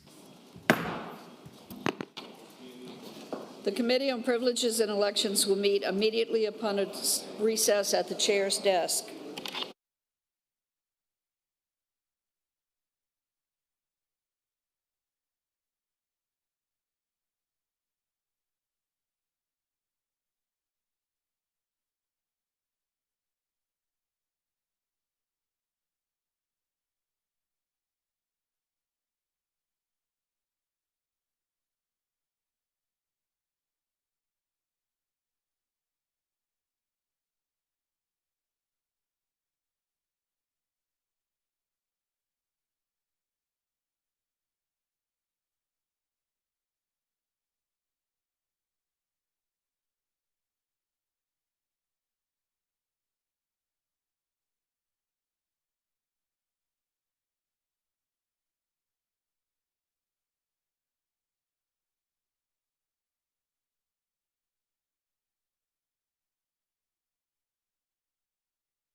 clerk will call the calendar.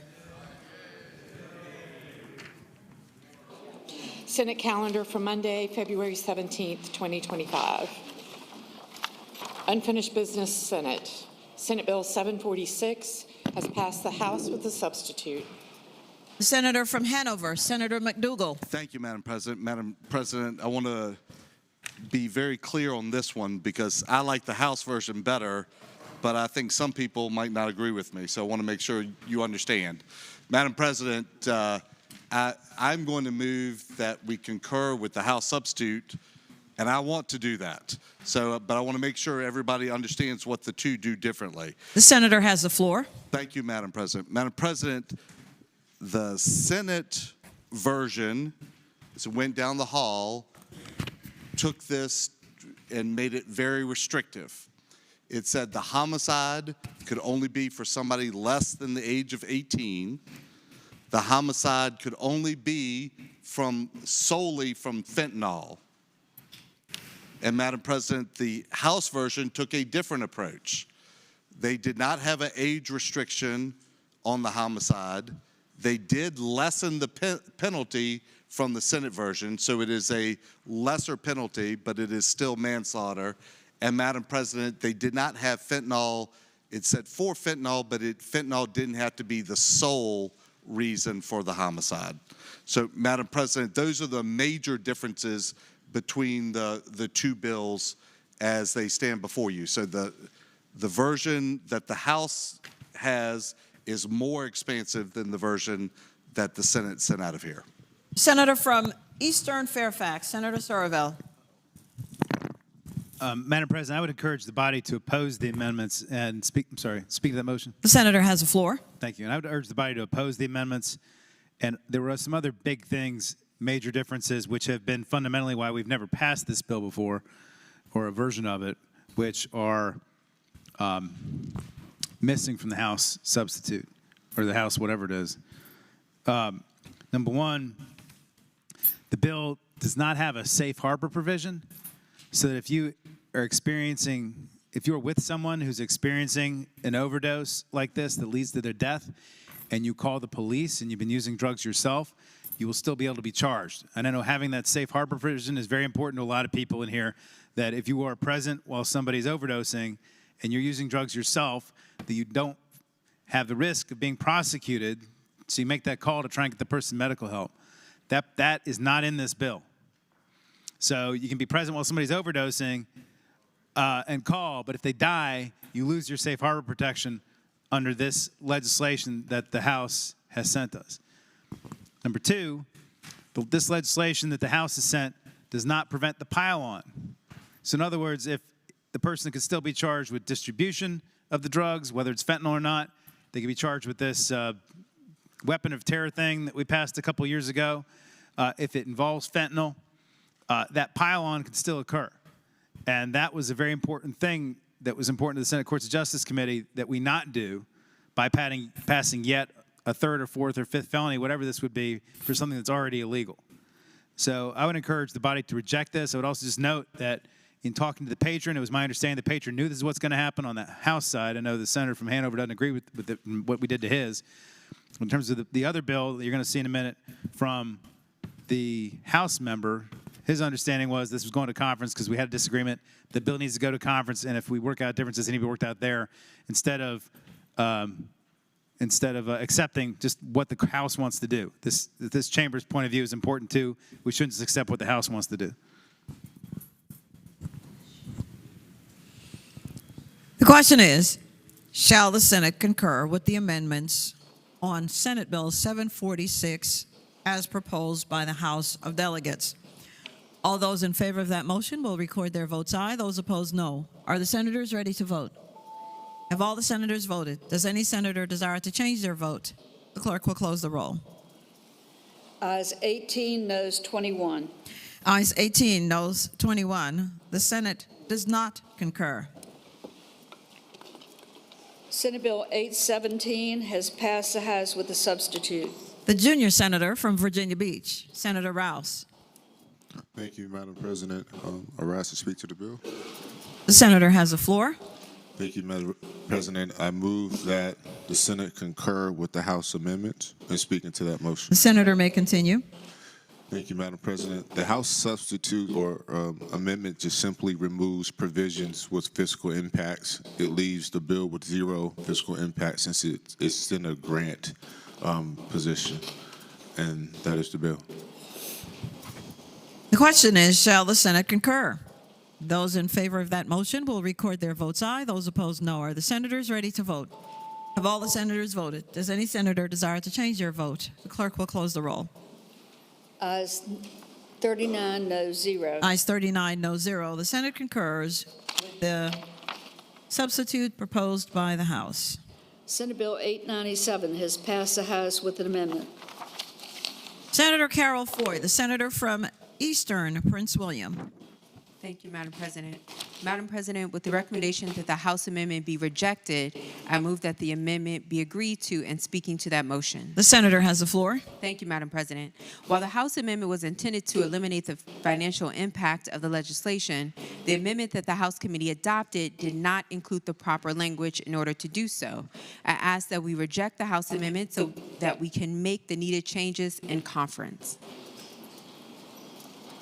With the recommendation that the House amendments be rejected, the question is, shall the amendments be agreed to? Those in favor will record their votes aye. Those opposed, no. Are the senators ready to vote?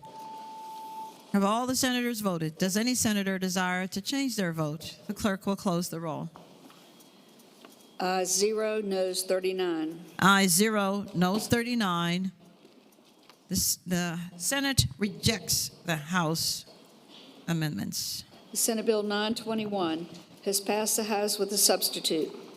The senator from Franklin, Senator Stanley. Thank you, Madam President. Madam President, the sponsor of the bill, Senator Hackworth, senator from Tazewell, cannot be here right now, and he's asked me to do this on his behalf. So, based on a request, I'm going to do it in this way, with an homage to Senator Hackworth.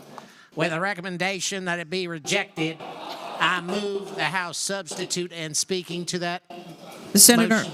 the senator may continue. Thank you, Madam President. I'm very hungry right now, but there is an inconsistency in which years these funds will be made available. That's going to have to be worked out in conference. So for those reasons, Madam President, I now move once again that with a recommendation that it be rejected, that I move the House substitute. Thank you. With the recommendation that it be rejected, the question is, shall the Senate concur with the House substitute? Those in favor of that motion will record their votes aye. Those opposed, no. Are the senators ready to vote? Have all the senators voted? Does any senator desire to change their vote? The clerk will close the roll. Ayes 0, noes 39. Ayes 0, noes 39. The House substitute is rejected. Senate Bill 927 has passed the House with a substitute. Senator Head, the senator from Botetourt. Madam President, I have to follow that? Madam President, I move that we concur with the House substitute as speaking to that motion. The senator may say on. Thank you, Madam President. The bill is initially introduced, created a grant for tourism and for the tourism fund, or the tourism fund for the grants to come out of. The substitute now just allows the tourism authority to award grants for sports tourism and to also report back to Senate Finance and Appropriations and House Appropriations. And so it also puts this in exactly the same posture as the companion House bill, which passed out of here on Friday. So I again would move that we concur. The question is, shall the Senate concur with the House substitute? Those in favor will record their votes aye. Those opposed, no. Are the senators ready to vote? Have all the senators voted? Does any senator desire to change their vote? The clerk will close the roll. Ayes 39, no 0. Ayes 39, no 0. The Senate concurs. Senate Bill 936 has passed the House with a substitute. Senator Craig, the senator from Chesapeake. Thank you, Madam President. Can this bill go by for the day? Without objection, Senate Bill 936 goes by for the day. Senate Bill 1006, pass the House with a substitute. Senator from Eastern Fairfax County, Senator Surville.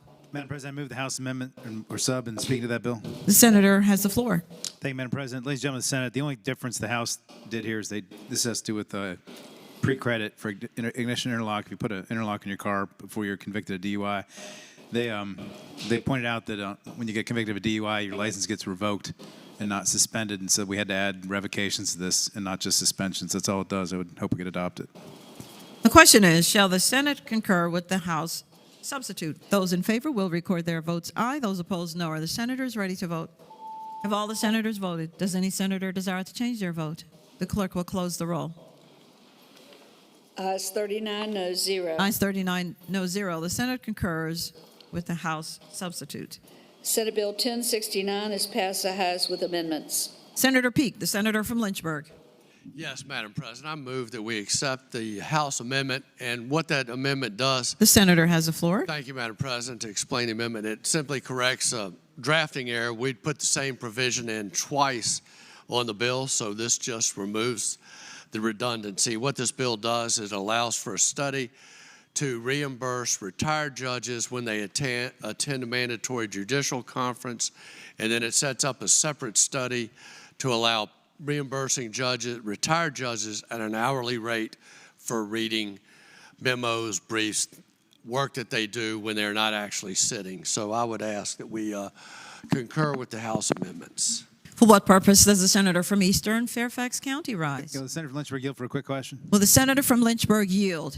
Yes, Madam Senator President. from Lynchburg yields. The senator from Eastern Fairfax has the floor. So just to make sure, does this bill still have if you could answer me, the bill still have a reenactment provision in it? The senator from Lynchburg. Yes, Madam President. Yes, provision 3 now has reenactment for 2026. Great, thank you. The question is, shall the Senate concur with the House amendments? Those in favor will record their votes aye. Those opposed, no. Are the senators ready to vote? Have all the senators voted? Does any senator desire to change their vote? The clerk will close the roll.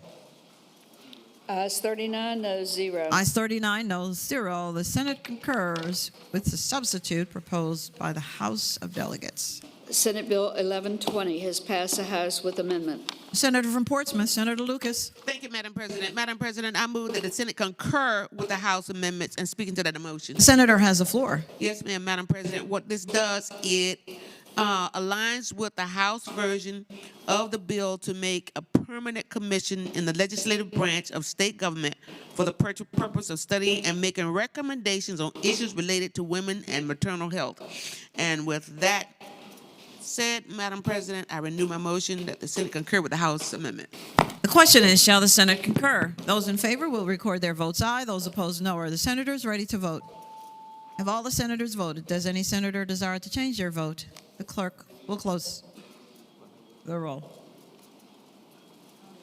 Ayes 39, no 0. Ayes 39, no 0. The Senate concurs.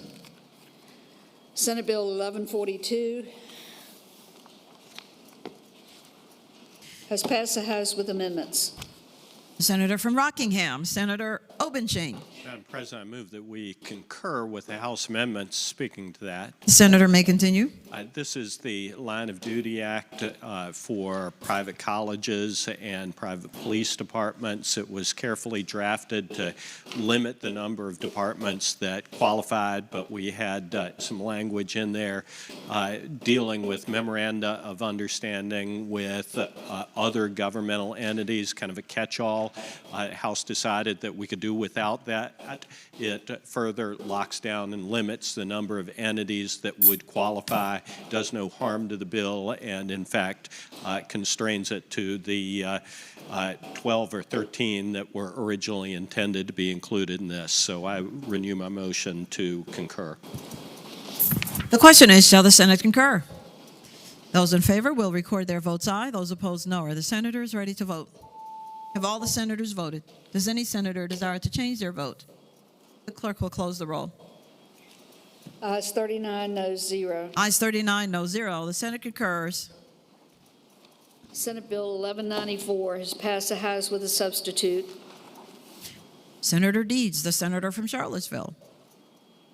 Madam President, I move that with a recommendation that we reject the House amendment, I move that the amendment pass. I'd like to speak to that. The senator has the floor. Yes, ma'am. This is a bill that is designed to make sure law enforcement officers know they don't have to arrest people that are subject to an ECO or a TDO in certain instances. They have discretion. The House passed a bill that that does basically the same thing in a different way than we did, and we just have to work out the differences. I ask that you reject the amendment. With a recommendation that it be rejected, the question is, shall the Senate concur? Those in favor of that motion will record their votes aye. Those opposed, no. Are the senators ready to vote? Have all the senators voted? Does any senator desire to change their vote? The clerk will close the roll. Ayes 2, noes 37. Ayes 2, noes 37. The Senate rejects the House substitute. Senate Bill 1200 has passed the House with a substitute. Again, Senator Deeds. Madam President, I move that the Senator concur with the House amendment. I'd like to speak to that. The senator may continue. Madam President, this amendment does no harm to the bill. It simply removes a redundant enactment clause that was placed on the bill that makes it subject to funding to the in the criminal compensation fund. This is the bill that extends the statute of limitations for victims of crime from 1 year to 3 years. And of course, it's subject to what's available in the criminal compensation fund. Again, I ask that you endorse the amendment. The question is, shall the Senate concur with the House substitute? Those in favor will record their votes aye. Those opposed, no. Are the senators ready to vote? Have all the senators voted? Does any senator desire to change their vote? The clerk will close these. Ayes 39, noes 0. Ayes 39, no 0. The Senate concurs. Senate Bill 1202 passed the House with a substitute. Senator Deeds, the senator from Charlottesville. Madam President, with a recommendation that we reject the amendment, I move its passage, and I'd like to speak to that. The senator may continue. Madam President, this amendment makes clear that certain not-for-profit property or property used for not-for-profit reasons is not taxable. The House and the Senate just have a different way of accomplishing this, and it needs to be worked out in conference. Again, I hope you'll reject the amendment. With a recommendation that it be rejected, the question is, shall the Senate concur with the House substitute? Those in favor will record their votes aye. Those opposed, no. Are the senators ready to vote? Have all the senators voted? Does any senator desire to change their vote? The clerk will close the roll. Ayes 2, noes 36. Ayes 2, noes 36. The Senate rejects the substitute from the House of Delegates. Senate Bill 1221 has passed the House with a substitute. Senator Ayer, the senator from Eastern and Rico. Thank you, Madam President. I move the Senate concur with the House substitute. Speaking to that motion. The senator may continue. Madam President, as a reminder, this bill would have required housing authorities to post in 5 conspicuous locations where tenants could have their rent calculations to occur, and this just gives more flexibility from those 5 locations. So I'd ask that we concur. The question is, shall the Senate concur? Those in favor will record their votes aye. Those opposed, no. Are the senators ready to vote? Have all the senators voted? Does any senator desire to change their vote? The clerk will close the roll. Ayes 37, noes 2. Ayes 37, noes 2. The Senate concurs. Senate Bill 1231 has passed the House with a substitute. Again, Senator Ayer. Thank you, Madam President. With the recommendation that the House amendments be rejected, I move the amendments be agreed to and speaking to that motion. The senator has the floor. Madam President, this legislation is a cognate to House Bill 2179, which has already passed the House and the Senate with language that came from the Senate Finance Committee. And we saw the House put a small amendment that now puts it out of alignment with that bill. And so we'd like to reject it to get it back in proper order. With the recommendation that it be rejected, the question is, shall the Senate concur with the House substitute? Those in favor will record their votes aye. Those opposed, no. Are the senators ready to vote? Have all the senators voted? Does any senator desire to change their vote? With the recommendation that it be rejected, the clerk will close the roll. Ayes 0, noes 38. Ayes 0, noes 38. 8. The Senate rejects. Senate Bill 1251 has passed the House with a substitute. Senator Durant, the senator from Stafford. Thank you, Madam President. I move that the Senate concur with the House substitute in speaking to that motion. The senator has the floor. Thank you, Madam President. This was a bill to identify arrested and incarcerated veterans to better connect them to available services that address the unique needs and help lower recidivism. And the Senate that was amended to a study, and the Cognate bill in the House was passed unanimously, and the House has conformed the Senate bill to that version. So the effort and the data produced by a study largely completes the intent of the original language. So, thus, it would be more fiscally prudent to simply implement that program. We think it's ready for prime time. So, as amended, both bills have minor changes to the original language, and that simply clean up and clear and delineate the responsibilities of the commissioner. So for these reasons, I urge my colleagues to concur with the House substitute. The question is, shall the Senate concur? Those in favor will record their votes aye. Those opposed, no. Are the senators ready to vote? Have all the senators voted? Does any senator desire to change their vote? The clerk will close the roll. Senator Aird. Ayes. It's too late. It's too late. Ayes 38, no 0. Ayes 38, no 0. The Senate concurs. Madam President. Senator Peake, the senator from Lynchburg. Yeah, thank you, Madam President. Having voted on the prevailing side by which Senate Bill 1221 passed, I'd ask that we reconsider that vote. Or the amendments were accepted. I'd ask we reconsider that. With the the question is, shall the vote by which Senate Bill 1221 pass be reconsidered? Those in favor will record their votes aye. Those opposed, no. The amendments were agreed to. Thank you for that detail. Are the senators ready to vote? Have all the senators voted? Does any senator desire to change their vote? The clerk will close the roll. Ayes 39, no 0. Ayes 39, no 0. The vote is reconsidered. Senator Peake. Madam President, could this bill go by temporarily? Without an objection, Senate Bill 1221 goes by temporarily.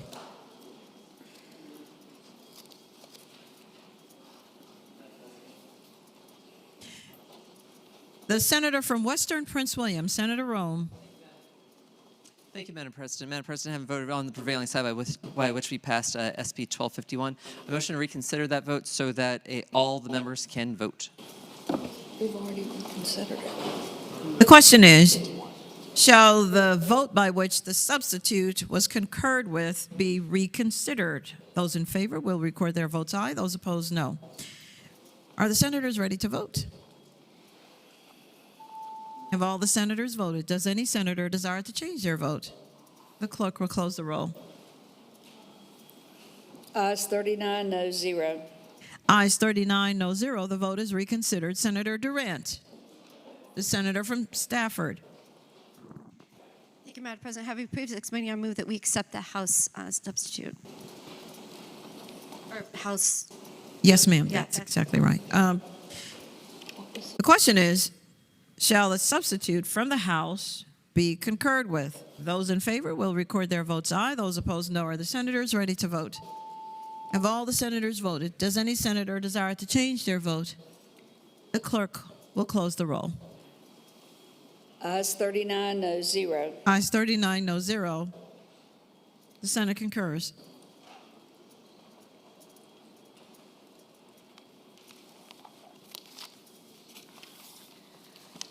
Senate Bill 1271 has passed the House with a substitute. The senior senator from Loudoun, Senator Perry. Thank you, Madam President. Madam President, with the recommendation that we reject the House substitute, I move that we agree to the House substitute. And speaking to that motion, Senator has the floor. there's a bill in the House and a bill in the Senate. They came out. They are looking at really the issue of threats of committing a school shooting, and we sort of addressed it in two different ways. My bill addressed it through 18260, which is a threat statute. There's a separate threat statute that's 18283. It's looking at a similar issue just through two different lenses. My bill does a few more things. things related to who the threats can be communicated to that I think is a little bit more expansive, but I think it's something we're going to be able to work out in conference. So I'd ask the members of the body to reject the House substitute. With the recommendation that it be rejected, the question is, shall the Senate concur? Those in favor of that motion will record their votes aye. Those opposed, no. Are the senators ready to vote? Have all the senators voted? Does any senator desire to change their vote? The clerk will close the roll. 0, nays 31. 39, sorry. Ayes 0, noes 39. The Senate does not concur. Senate Bill 1307 has passed the House with a substitute. The senior senator from Prince William, Senator McPike. Thank you, Madam President. I move that we concur with the House substitute and speaking to the motion. The senator has the floor. Thank you, Madam President. So the House picked up some of the changes we had made last year in terms of how the sales tax revenue dedicated to school construction would pass through, where you have a town with a school board, as well as clarifying language around the use of capital funds.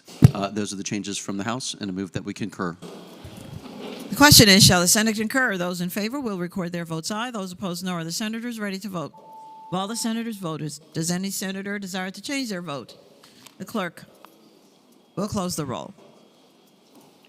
Ayes 27, noes 12. Ayes 27, noes 12. The Senate concurs. Senate Bill 1329 has passed the House with a substitute. The senior senator from Fairfax, Senator Marsden. Thank you, Madam President. With the recommendation that it be rejected, I move that we accept the House substitute and speaking to that motion. The senator has the floor. Thank you, Madam President. The House made a drafting error, and this would give us the opportunity for a very quick fix in a conference. And so I would again reiterate the motion that we reject the, with a recommendation that we reject the House substitute, and but that the bill pass. With the recommendation that it be rejected, the question is, shall the Senate concur with the House substitute? Those in favor will record their votes aye. Those opposed, no. Are the senators ready to vote? Have all the senators voted? Does any senator desire to change their vote? The clerk will close the roll. Ayes 0, noes 39. Ayes 0, noes 39. The Senate rejects the changes. Senate Bill 1335 has passed the House with a substitute. Again, Senator Marsden. Thank you, Madam President. I move that we concur with the House substitute and speaking to that motion. The senator has the floor. This is merely a more concise way of describing the bill that the House came up with, and what the bill does is expands to state and federal tribes the ability to receive grant funding from the state of Virginia. I reiterate my motion that we concur with the House substitute. The question is, shall the Senate concur with the substitute proposed by the House of Delegates? Those in favor will record their votes aye. Those opposed, no. Are the senators ready to vote? Have all the senators voted? Does any senator desire to change their vote? The clerk will close the roll. Ayes 39, no 0. Ayes 39, no 0. The Senate concurs. Senate Bill 1361 has passed the House with a substitute. The senator from Washington, Senator Pillion. Madam President, with the recommendation that the House substitute be rejected, I move that the substitute be agreed to. And speaking to that. The senator has the floor. Thank you, Madam President. The House removed important provisions in this bill, and they narrowed it down way too far. So I'd ask the Senate reject the substitute. Thank you, Madam President. With the recommendation that it be rejected, the question is, shall the Senate concur? Those in favor will record their votes aye. Those opposed, no. Are the senators ready to vote? Have all the senators voted? Does any senator desire to change their vote? The clerk will close the roll. Ayes 0, noes 39. Ayes 0, noes 39. The Senate rejects. Senate Bill 1465 has passed the House with a substitute. The senator from Eastern Fairfax, Senator Somerville. With the recommendation that we reject the House committee substitute, I'd move that we adopt it. Speaking to that motion. The senator has the floor. Thank you, Madam President. Ladies and gentlemen of the Senate, this is the bill about Mary Jane Burton. It was a Crime Commission recommendation. I actually like what the House did. They didn't like what we did, but the problem is what they want to do is not in our budget. And so we can't adopt what I would like to do or what they would like to do unless we put money in our budget. So this thing needs to go into conference so we can get the two bills aligned with whatever the budget is before we do anything. The main difference is that we're arguing about is whether or not we go back and look at the work that this woman did on people who are not currently incarcerated. There's probably a lot of people who were falsely convicted of rape or other crimes because of her work, but they're not presently incarcerated. And the Senate budget only provides to test the people who are in jail presently, or in prison presently. And so that's the difference we're working on here. So in the meantime, we need to reject this to put it in conference to line them up. With a recommendation that it be rejected, the question is, shall the Senate concur with the House substitute? Those in favor will record their votes aye. Those opposed, no. Are the senators ready to vote? Have all the senators voted? Does any senator desire to change their vote? The clerk will close the roll. Ayes 0, noes 39. Ayes 0, noes 39. The Senate rejects the substitute. Senate Bill 1466 is passed the House with a substitute. Again, the senator from Eastern Fairfax County. With recommendation to be rejected, I would move the committee substitute, the House substitute, and speak of that motion. The senator has the floor. Thank you, Madam President. Ladies and gentlemen of the Senate, this is the conviction ceiling cleanup bill. The bills are pretty close, but there's been a lot of amendments made on either side, and we just want to make sure we got these amendments straight, so we're passing the same version on either side. I'm not sure there's a whole lot of substantive difference between the two chambers at this time, and we don't intend to make any more significant substantive changes, but the majority leader on the other side and I just want to make sure we got these things aligned before we run them through, and so that's basically why we need to put it in conference and get it back out. So I'd move we reject this. The senior senator from Prince William, Senator McPike. Thank you, Madam President. Would the senator yield for a question? Would the senator from Eastern Fairfax yield? I'll yield. The senator yields. The senior senator from Prince William has the floor. Thank you, Madam President. I'd ask the gentleman how many conference reports of his bills he'll be anticipating this year. The senator from Eastern Fairfax has the floor. So far, maybe 3, I would say. Maybe 4. Senator McPike. Thank you, Madam President. I'll be taking the over-unders later. Thank you.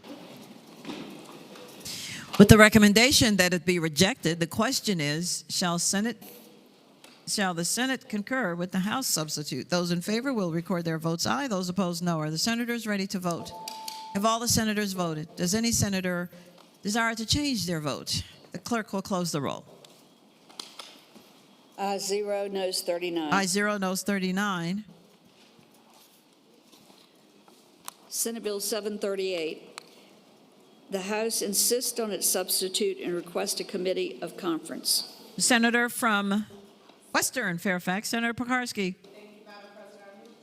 Your microphone, Senator. This continues to be difficult. Madam President, I move that the Senate accede to the House request for a committee of conference on this bill. The question is, shall the Senate accede to the request for a committee of conference on Senate Bill 738? Those in favor of that motion will record their votes aye. Those opposed, no. Are the senators ready to vote? Have all the senators voted? Does any senator desire to change their vote? The clerk will close the roll. Ayes 39, noes 0. Ayes 39, no 0. The Senate accedes to the request for a committee of conference. Conferees on the part of the Senate is named by the Chair of Education and Health, Senator Hashmi, or Senators Pekarsky, Hashmi, and Pillion. Senate Bill 846. The House insists on its amendments and requests a committee of conference. The senator from Chesapeake, Senator Craig. Thank you, Madam President. I move that we accede to the House request for a committee of conference. The question is, shall the Senate accede to the request? Those in favor will record their votes aye. Those opposed, no. Are the senators ready to vote? All the senators voted. Does any senator desire to change their vote? The clerk will close the roll. Ayes 39, noes 0. Ayes 39, no 0. The Senate accedes to the request for a committee of conference. Conferees on the part of the Senate is named by the Chair of Courts of Justice, Senator Surville, or Senators Craig, Favola, and Surville.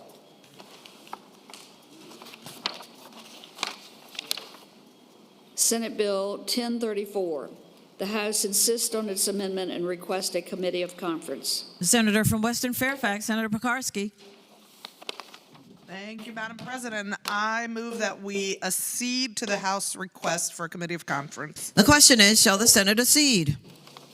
Those in favor of that motion will record their votes aye. Those opposed, no. Are the senators ready to vote?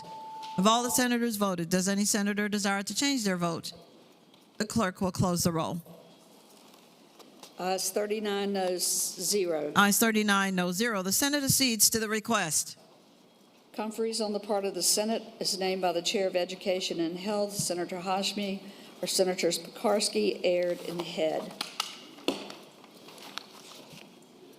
The Senate Bill 1327. The House insists on its substitute and requests a committee of conference. The senator from York, Senator Diggs. Madam President, I move that the Senate accede to the House request for a committee on conference on this bill. The question is, shall the Senate accede? Those in favor of that motion will record their votes aye. Those opposed, no. Are the senators ready to vote? Have all the senators voted? Does any senator desire to change their vote? The clerk will close the roll. Ayes 39, noes 0. Ayes 39, no 0. The Senate accedes to the request for a committee of conference. Conferees on the part of the Senate is named by the Chair of Courts for Justice, Senator Servell, or Senators Servell, Carol Foy, and Diggs. We are waiting House action on the remainder of that section.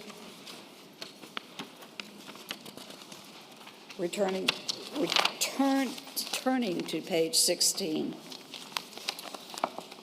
Uncontested calendar, House bills on third reading.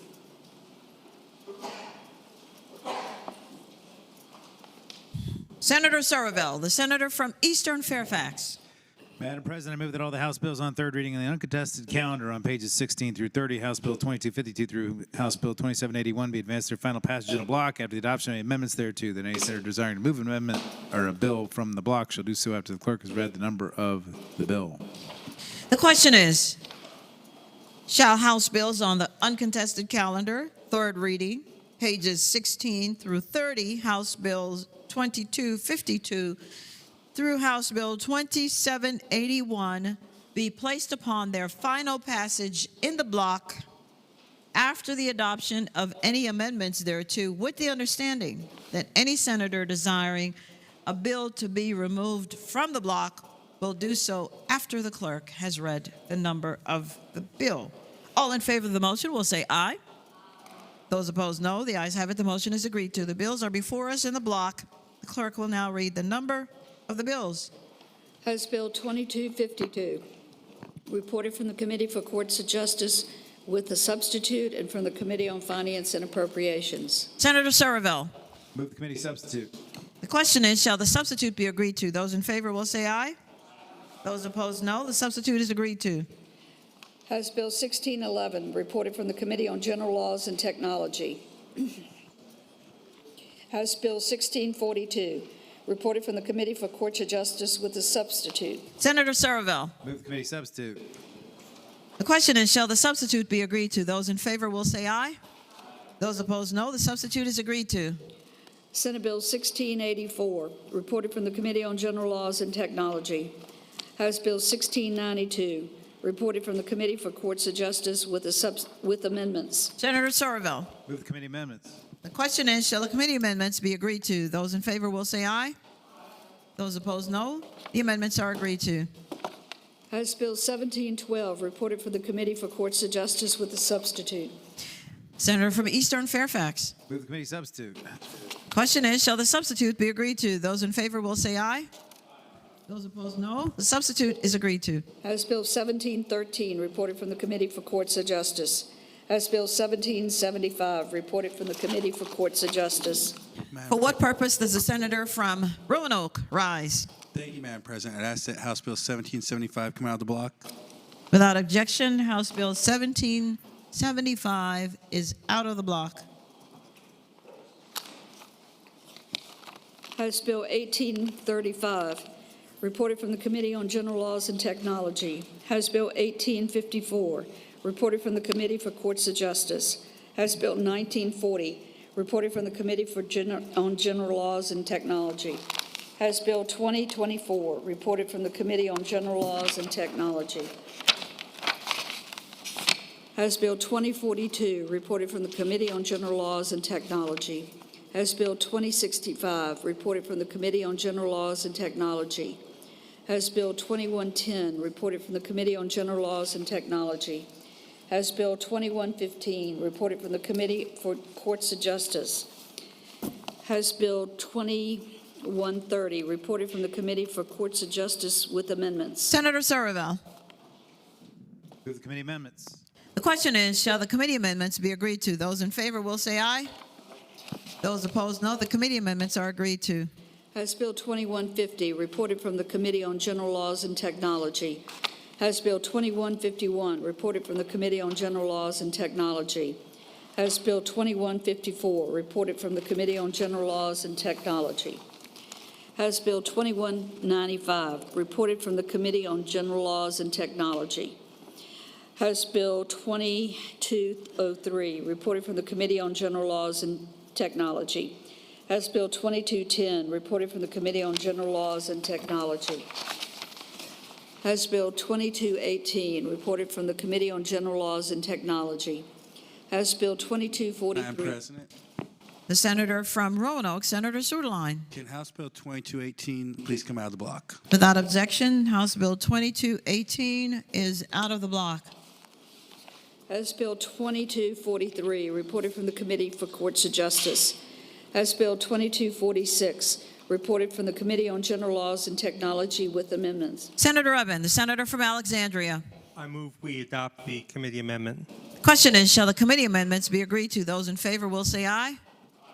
Those opposed, no. The committee amendments are agreed to. Senator Craig, the senator from Chesapeake. Yes, Madam President, on page 16, HB 2252, can that be removed from the block, please?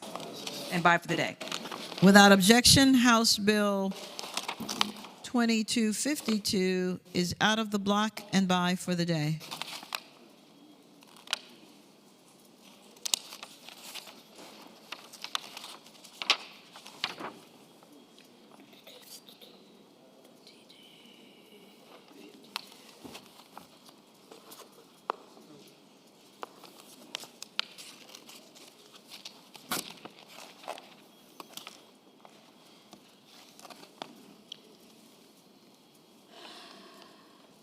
House Bill 2243, reported from the Committee for Courts of Justice.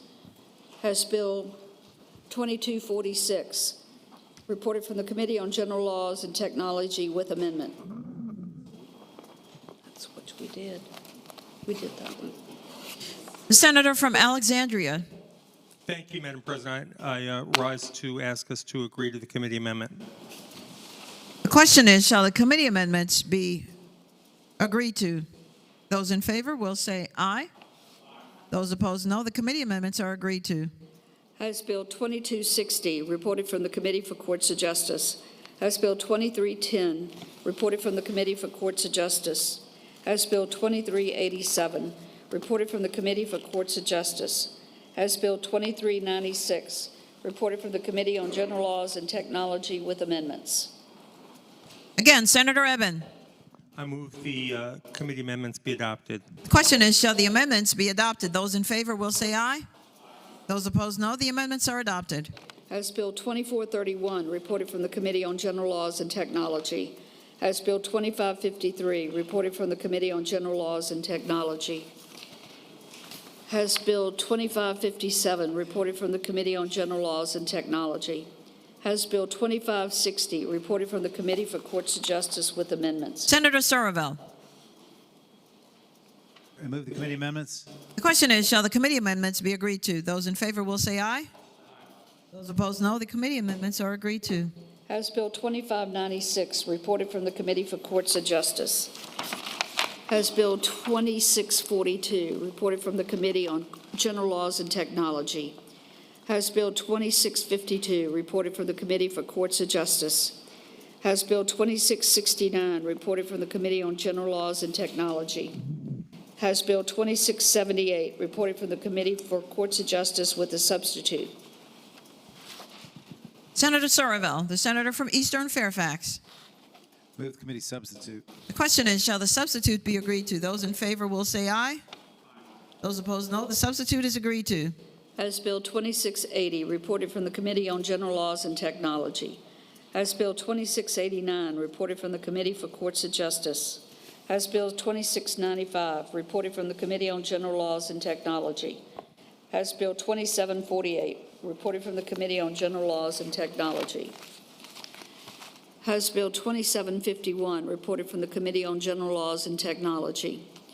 House Bill 2779, reported from the Committee on General Laws and Technology. House Bill 2781, reported from the Committee on General Laws and Technology. Madam President, The senator from Roanoke, Senator Soonline. can House Bill 2560 on page 27 come out of the block? What number was that again, Senator? Madam President, I'd request that House Bill 2560 on page 27 please come out of the block. Without objection, the bill is out of the block. Madam President, The senator from Rockingham, Senator Obenshain. could House Bill 2781 on page 30 come out of the block? Without objection, the bill is out of the block.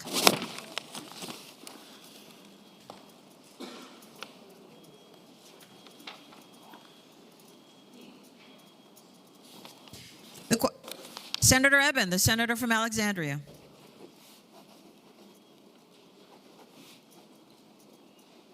The question is, shall the House bills in the block pass? That is, all bills except House Bill 2252 on page 16, which is out of the block and bye for the day. House Bill 1775 on page 18.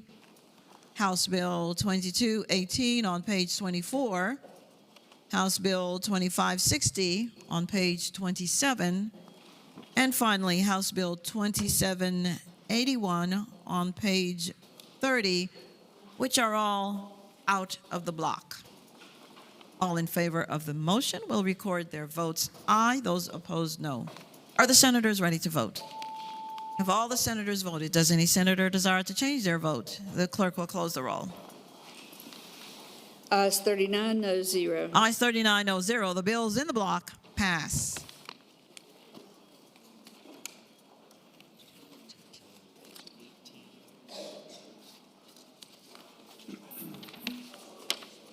On page 18, House Bill 1775. Senator Somerville, the senator from Eastern Fairfax. Thank you, Madam President. Move the bill pass. And speaking of the motion. Senator has the floor. Ladies and gentlemen of the Senate, this is a bill that we heard last year, took it by for the year and sent off to the Family Law Coalition for them to study. They came back and they recommended this is a change we need to make. It basically says that post-separation adultery is not a basis for seeking divorce anymore. It's still a factor and circumstance that can be taken into account when dividing property or when determining alimony.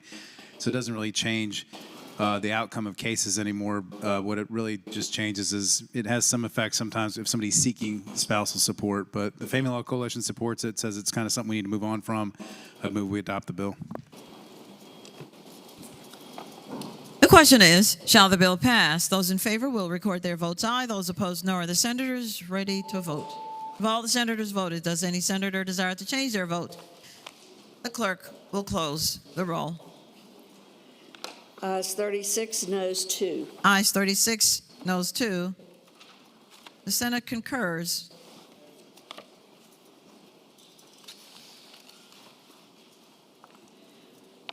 On page 24, House Bill 2218.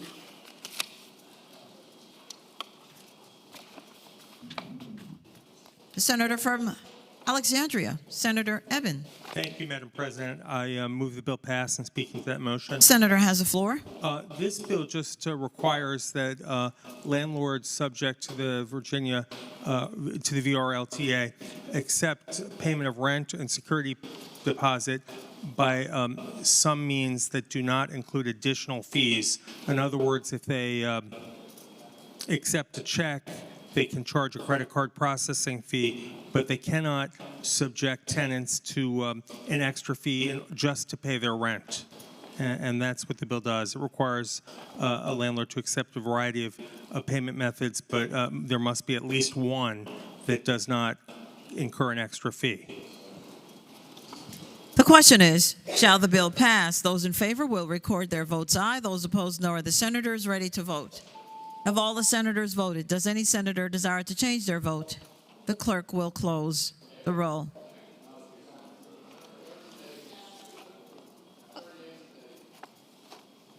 Ayes 38, noes 1. Ayes 38, noes 1. The bill passes. Page 27, House Bill 2560.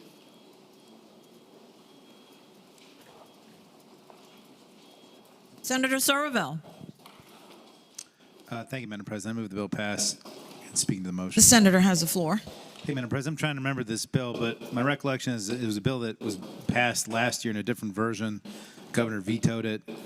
This time, Delegate Lopez came back with a sort of narrower version, which basically just requires criminal defendants to be advised at the first time they have a physical appearance in the courtroom that there could be possible immigration consequences as a result of their whatever they're facing.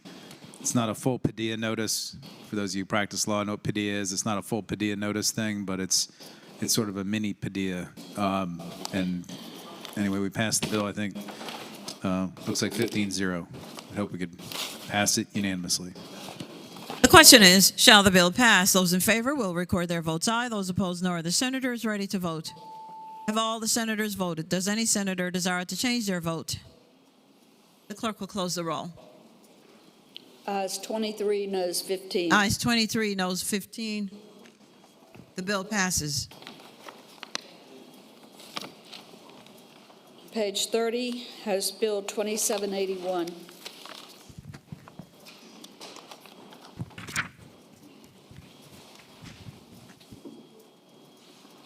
Senator Eben, the senator from Alexandria.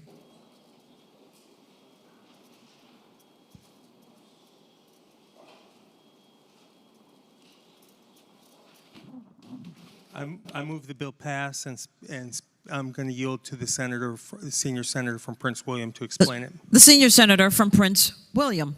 Thank you, Madam President, and again, move its passage. This is a bill that is similar to my cognate for affordable housing, but limited to essentially Prince William County, as it's the county executive form of government, and I hope it's the will of the body pass it.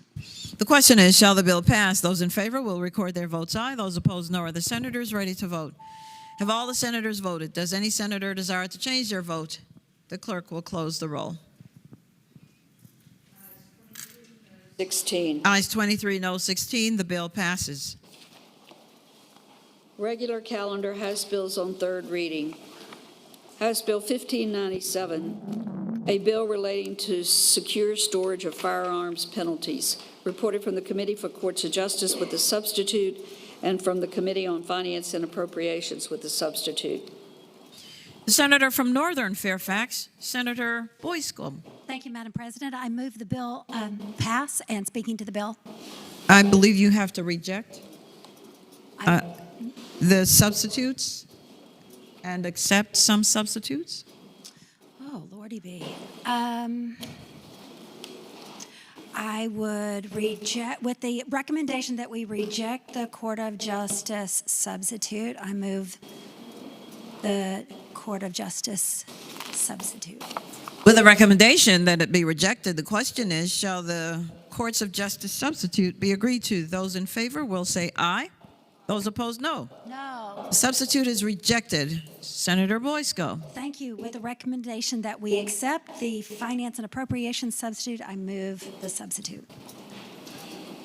The question is, shall the substitute now from Finance and Appropriations be agreed to? Those in favor will say aye. Aye. Those opposed, no. The substitute is agreed to. Senator Boysko. Thank you, Madam President. This bill, HB 1597, as amended, is exactly the same as my safe storage bill, SB 1134, in the first portion of the bill, which requires that we lock up our guns if they are children or prohibited people. The second piece of the bill is exactly like the senior senator from Fairfax's original bill as introduced, SB 1329, which deals with securing our firearms in an unattended vehicle. The third piece is unique to this bill, which is language around public education of these new policies. And with that, I renew my motion to pass the bill as amended. Senator Somerville.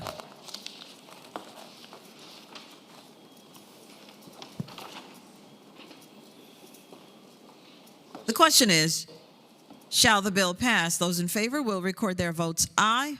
Those opposed, no. Are the senators ready to vote? Have all the senators voted? Does any senator desire to change their vote? The clerk will close the roll. Ayes 21, noes 18. Ayes 21, noes 18. The bill passes. Madam President. For what purpose does the senator from Eastern Fairfax rise? I rise for a motion. The senator has the floor. Thank you, Madam President. Ladies and gentlemen of the Senate, we've got, well, first of all, I move that basically take all the remaining bills on regular calendar third reading by for the day and speaking to that motion. The senator may continue.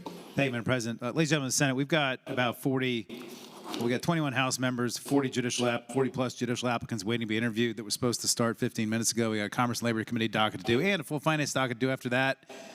And in light of everything we have to do, unless we want to be here till 10 o'clock tonight, seems we talked about it. I think we need to take the rest of this docket by till tomorrow, and then so we can get all this other stuff done, come back and finish the regular docket tomorrow. So I would just ask that we take this part of the docket by. We'll knock out the second reads, get those on to third.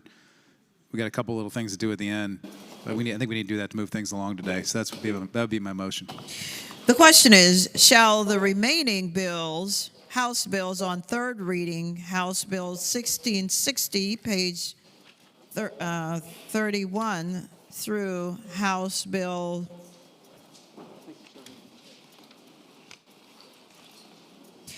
2750 on page 39 go by for the day? Those in favor of that motion will record their votes aye. It's a voice vote. I'm sorry. It's a voice vote. I was hasty. Those in favor of that motion will say aye. Those opposed, no. The ayes have it. The motion is agreed to. Those bills go by for the day. Uncontested calendar House bills on second reading. Again, Senator Somerville. Madam President, I move that all the House bills on second reading on the uncontested regular calendars, pages 40 through 72, House bills 1549 through 2718, that the rules be suspended and the second constitutional reading of the titles be dispensed with. The question is, shall the rules be suspended in the second reading of the titles of House bills on the uncontested and regular calendars, pages 40 through 72, House bills 1549 through House bills 2718, be dispensed with? Those in favor of that motion will record their votes aye. Those opposed, no. Are the senators ready to vote? Have all the senators voted? Does any senator desire to change their vote? The clerk will close the roll. Ayes 39, noes 0. Ayes 39, no 0. The reading of the titles is dispensed with. Senator Somerville. I'd ask those bills to go by for the day. The question is, shall the House bills on the uncontested and regular calendars now on their third reading go by for the day? Those in favor will say aye. Those opposed, no. The bills will go by for the day. Uncontested calendar House joint resolutions on second reading on page 72. House joint resolution. Senator Somerville, the senator from Eastern Fairfax. Madam President, I move that all the House joint resolutions on second reading and uncontested and regular calendars, pages 72 through 74, HJR 434 to HJR 440, that the rules be suspended and the second reading of the titles be waived. The question is, shall the rules be suspended and the second reading of the titles of the House joint resolutions on the uncontested and regular calendars, pages 72 through 74, House joint resolution 434 through House joint resolution 440 be waived? All in favor of that motion will record their votes aye. Those opposed, no. Are the senators ready to vote? Have all the senators voted? Does any senator desire to change their vote? The clerk will close the roll. Ayes 39, no 0. Ayes 39, no 0. The reading of the titles is waived. Again, Senator Surville. I ask that all those resolutions go by for the day. The question is, shall the House joint resolutions on the uncontested and regular calendars now on their third reading pass by for the day? Those in favor of that motion will say aye. Aye. Those opposed, no. The ayes have it. The motion is agreed to. The bills will go by for the day. Senator Surville. Inquiry of the clerk, does that complete our first of three calendars?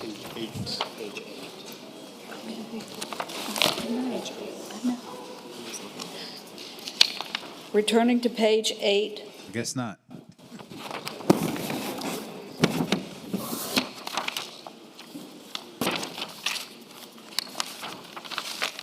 I was looking for more Surville bills.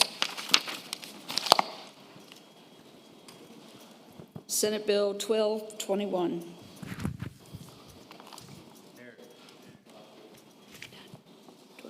Senator Aird, the senator from Eastern and Rico. Thank you, Madam President. I again renew my request to concur with the House substitute and speaking to that motion again. The senator has the floor. Madam President, there was a portion of this bill that would require public housing authorities to post in 5 locations the rights for tenants who wanted to have their rent recalculated. We changed this in the House to ensure that that requirement is no longer mandated and provided additional flexibility. There were some concerns that what happens if one of those 5 locations somehow became undone, would the housing authority then become liable? And so we removed that requirement and granted greater flexibility. The question is, shall the Senate concur with the House substitute for Senate Bill 1221? Those in favor will record their votes aye. Those opposed, no. Are the senators ready to vote? Have all the senators voted? Does any senator desire to change their vote? The clerk will close the roll. 0. Ayes 39, no 0. The Senate concurs with the substitute as proposed by the House of Delegates. Senator Surville. Inquiry of the clerk, does that now complete our first of 3 calendars? Yes. Making progress. Turning to supplemental calendar number 1, uncontested calendar, House bills on second reading. Senator Surville. Madam President, I move that all the House bills on the second reading of the uncontested and regular calendars on the blue supplemental calendar number 1, pages 1 through 24, House Bill 1583 through 2764, the rules be suspended and the second constitutional reading of the titles be dispensed with. The question is, shall the rules be suspended and the second reading of the titles of House bills on the uncontested and regular calendar, supplemental calendar number 1, pages 1 through 24, House Bill 1583 through House Bill 2764, be dispensed with? Those in favor of that motion will record their votes aye. Those opposed, no. Are the senators ready to vote? Have all the senators voted? Does any senator desire to change their vote? The clerk will close the roll. Ayes 39, no 0. Ayes 39, no 0. The reading of the titles is dispensed with. Senator Surville. Inquiry of the clerk, does that complete our first supplemental calendars? You have to pass by, Senator. Oh, out of turn. I ask that all those bills be passed by for the day. The question is, shall the House bills on the uncontested and regular calendars now on third reading go by for the day? Those in favor of that motion will say aye. Those opposed, no. The ayes have it. The bills will go by for the day. Supplemental calendar number 2, yellow calendar, uncontested calendar, Senate Joint Resolution on first reading. Senate Joint Resolution 335, confirming appointments by the governor of certain persons communicated to the General Assembly January 24th, 2025. Senator Rouse, the junior senator from Virginia Beach. Thank you, Madam Clerk. I move to suspend the rules and waive the second reading of the title. The question is, shall the rules be suspended and the second reading of the title be waived? Those in favor will record their votes aye. Those opposed, no. Are the senators ready to vote? Have all the senators voted? Does any senator desire to change their vote? The clerk will close the roll. Ayes 39, no 0. Ayes 39, no 0. The rules are suspended and the second reading of the title is waived. Senator Rouse. Thank you, Madam President. I move to engross the bill and advance this to a third reading. The question is, shall the bill now be engrossed and advanced to its third reading? Those in favor will say aye.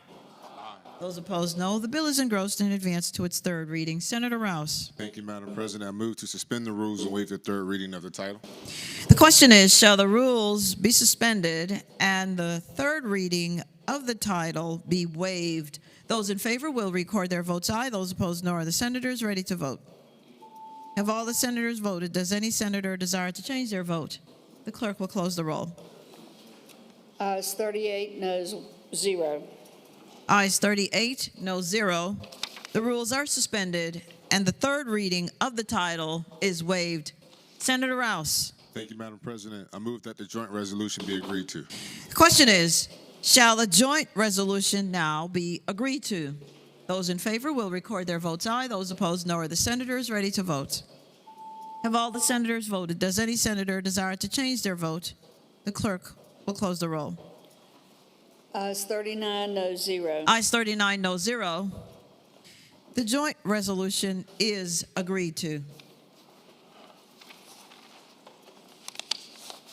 Senator Surville. Inquiry of the clerk, does that complete all three of our calendars? Yes, sir. Is there any other business to come before the Senate? Senator from Rockingham, Senator Obenshain. Madam President, it is with some trepidation that I rise for an announcement. The senator has the floor. Madam President, members of the Senate, tomorrow, members of the Virginia Poultry Federation of the Shenandoah Valley, South Side, will be at the Capitol in the Darden Garden in front of the General Assembly building, serving barbecued chicken sandwiches prepared by the West Rockingham Ruritan Club. I would encourage everybody to stop by for a chicken sandwich, and I would remind you that poultry is our largest sector of our agricultural economy in the Commonwealth of Virginia. We raised 274 million broilers last year in the Commonwealth of Virginia and 15.5 million turkeys. It's an important, it doesn't include anybody in here, but eggs are very important too. But I hope that you will come by and support our poultry industry tomorrow, have a chicken sandwich, and thank the members of West Rockingham Ruritan Club. Thank you. The junior senator from Virginia Beach, Senator Rouse. Thank you, Madam President. I rise for an announcement. The senator has the floor. I'll be very quick because I know we have a ton of work to get done. But ladies and gentlemen of the Senate, we've been called out. We've been called out by the House. By the House. They're saying they're going to take it to us tonight. Now, how are we going to respond? We're going to show up and, let me be politically correct here. Are we going to show up and lay down, or we're going to take it back to them? It's on us to make sure we win tonight. And I believe in every single person in this room. And so I'm asking you, take whatever piece of medication you need to take. Put ointment on any type of joints you may feel. But show up tonight and come ready to play. We will win this year. I believe in you all. Let's get it done for the Senate. Senator French, the senator from Shenandoah. Madam President, I rise for a point of personal privilege. The senator has the floor. Madam President, I want to recognize the Virginia State Dairymen's Association, an incredible team at Move Through Ice Cream, for the ice cream that we are able to enjoy in the Senate today. Virginia's dairy industry was built on generations of dedication, producing fresh, high-quality milk that goes into numerous dairy products ranging from cheese, yogurt, and ice cream. The dairy industry is Virginia's fourth largest agricultural commodity, producing over 170 million gallons of milk. Not quite with the chickens, but we're keeping up. Move Through, a proud Virginia business, uses local milk and turns it into some of the best ice cream you'll ever taste. The Smith family, friends of mine, has owned and operated a dairy farm in Fauquier County for decades, and also constituents of Senator Reeves. Move Through was also a recipient of Virginia's Agriculture and Forestry Industry Development APHID grant. As you enjoy your ice cream, know that you're also supporting local farms, fresh ingredients, and traditional excellence. On behalf of Virginia Dairy's industry, enjoy your ice cream. I was told they brought 1,000 cups of ice cream, so that makes roughly 7 cups apiece for the rest of the week. So get cracking. I hope that it will be the pleasure of this body to give the Virginia Dairymen Association a warm Senate thank you.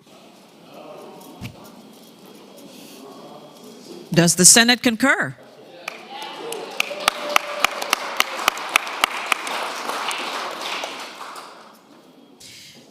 The junior senator from Virginia Beach, Senator Rouse. Thank you, Madam President Rouse, for the announcement. The senator has the floor. Now, I want to thank the Virginia Dairy Association for the ice cream that they provided. But I want the Senate to know you're not allowed to eat ice cream until after we win tonight. We're going to save that for our victory dinner, victory dessert, all right? And last, but certainly not least, show up early, because I know we have to get warmed up and get loose. So we're on the court at 8 o'clock. Try to be there by 7, no later than 7:15. If you don't show up tonight, I've been told we're going to withhold your per diem. Thank you. Senator Surreville, the senator from Eastern Fairfax. Thank you, Madam President. I rise for 2 announcements. The senator has the floor. Thank you, Madam President. Ladies and gentlemen, Senate,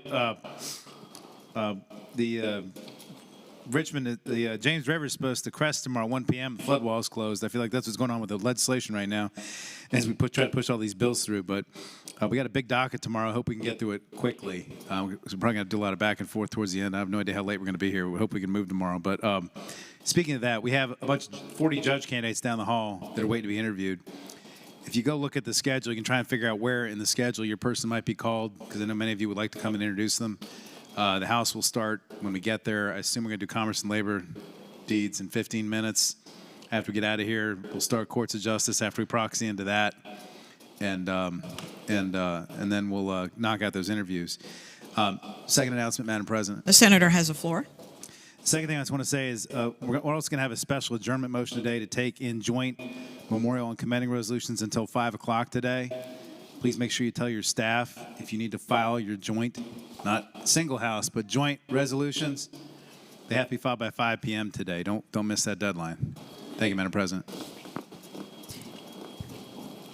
The clerk will report any announcements on the desk.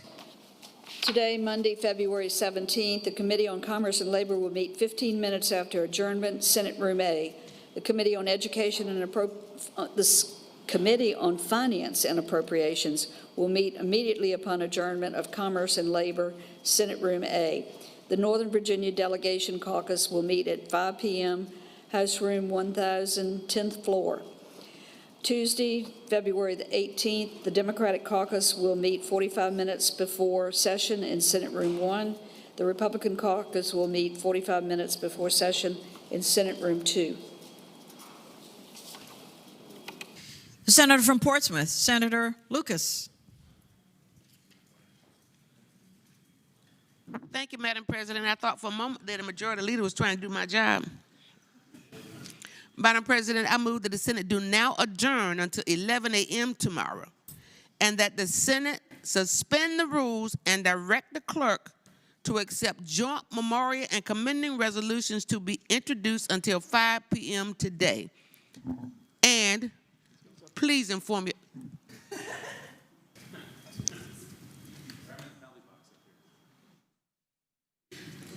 Is the senator concluded?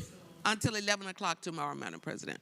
The question is, shall the Senate adjourn until 11 a.m. tomorrow, and that the Senate suspend the rules and direct the clerk to accept joint memorial and commending resolutions to be introduced until 5 p.m. today? All in favor of that motion will record their votes aye. Those opposed, no. Are the senators ready to vote? Have all the senators voted? Does any senator desire to change their vote? The clerk will close the roll.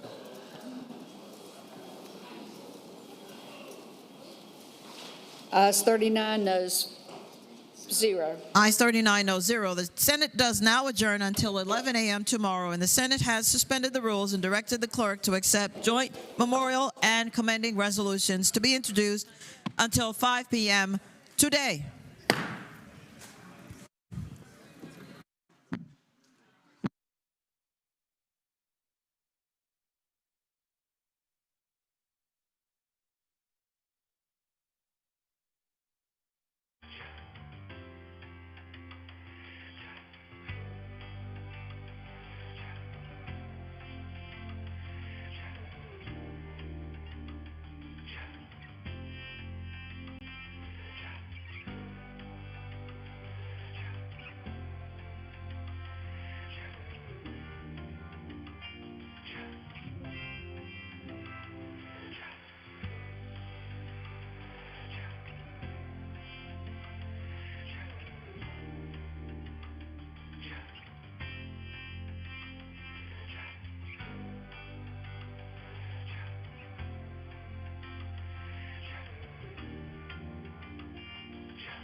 This is the Senate of Virginia, Richmond, Virginia.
This is the Senate of Virginia, Richmond, Virginia.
Senate Chamber.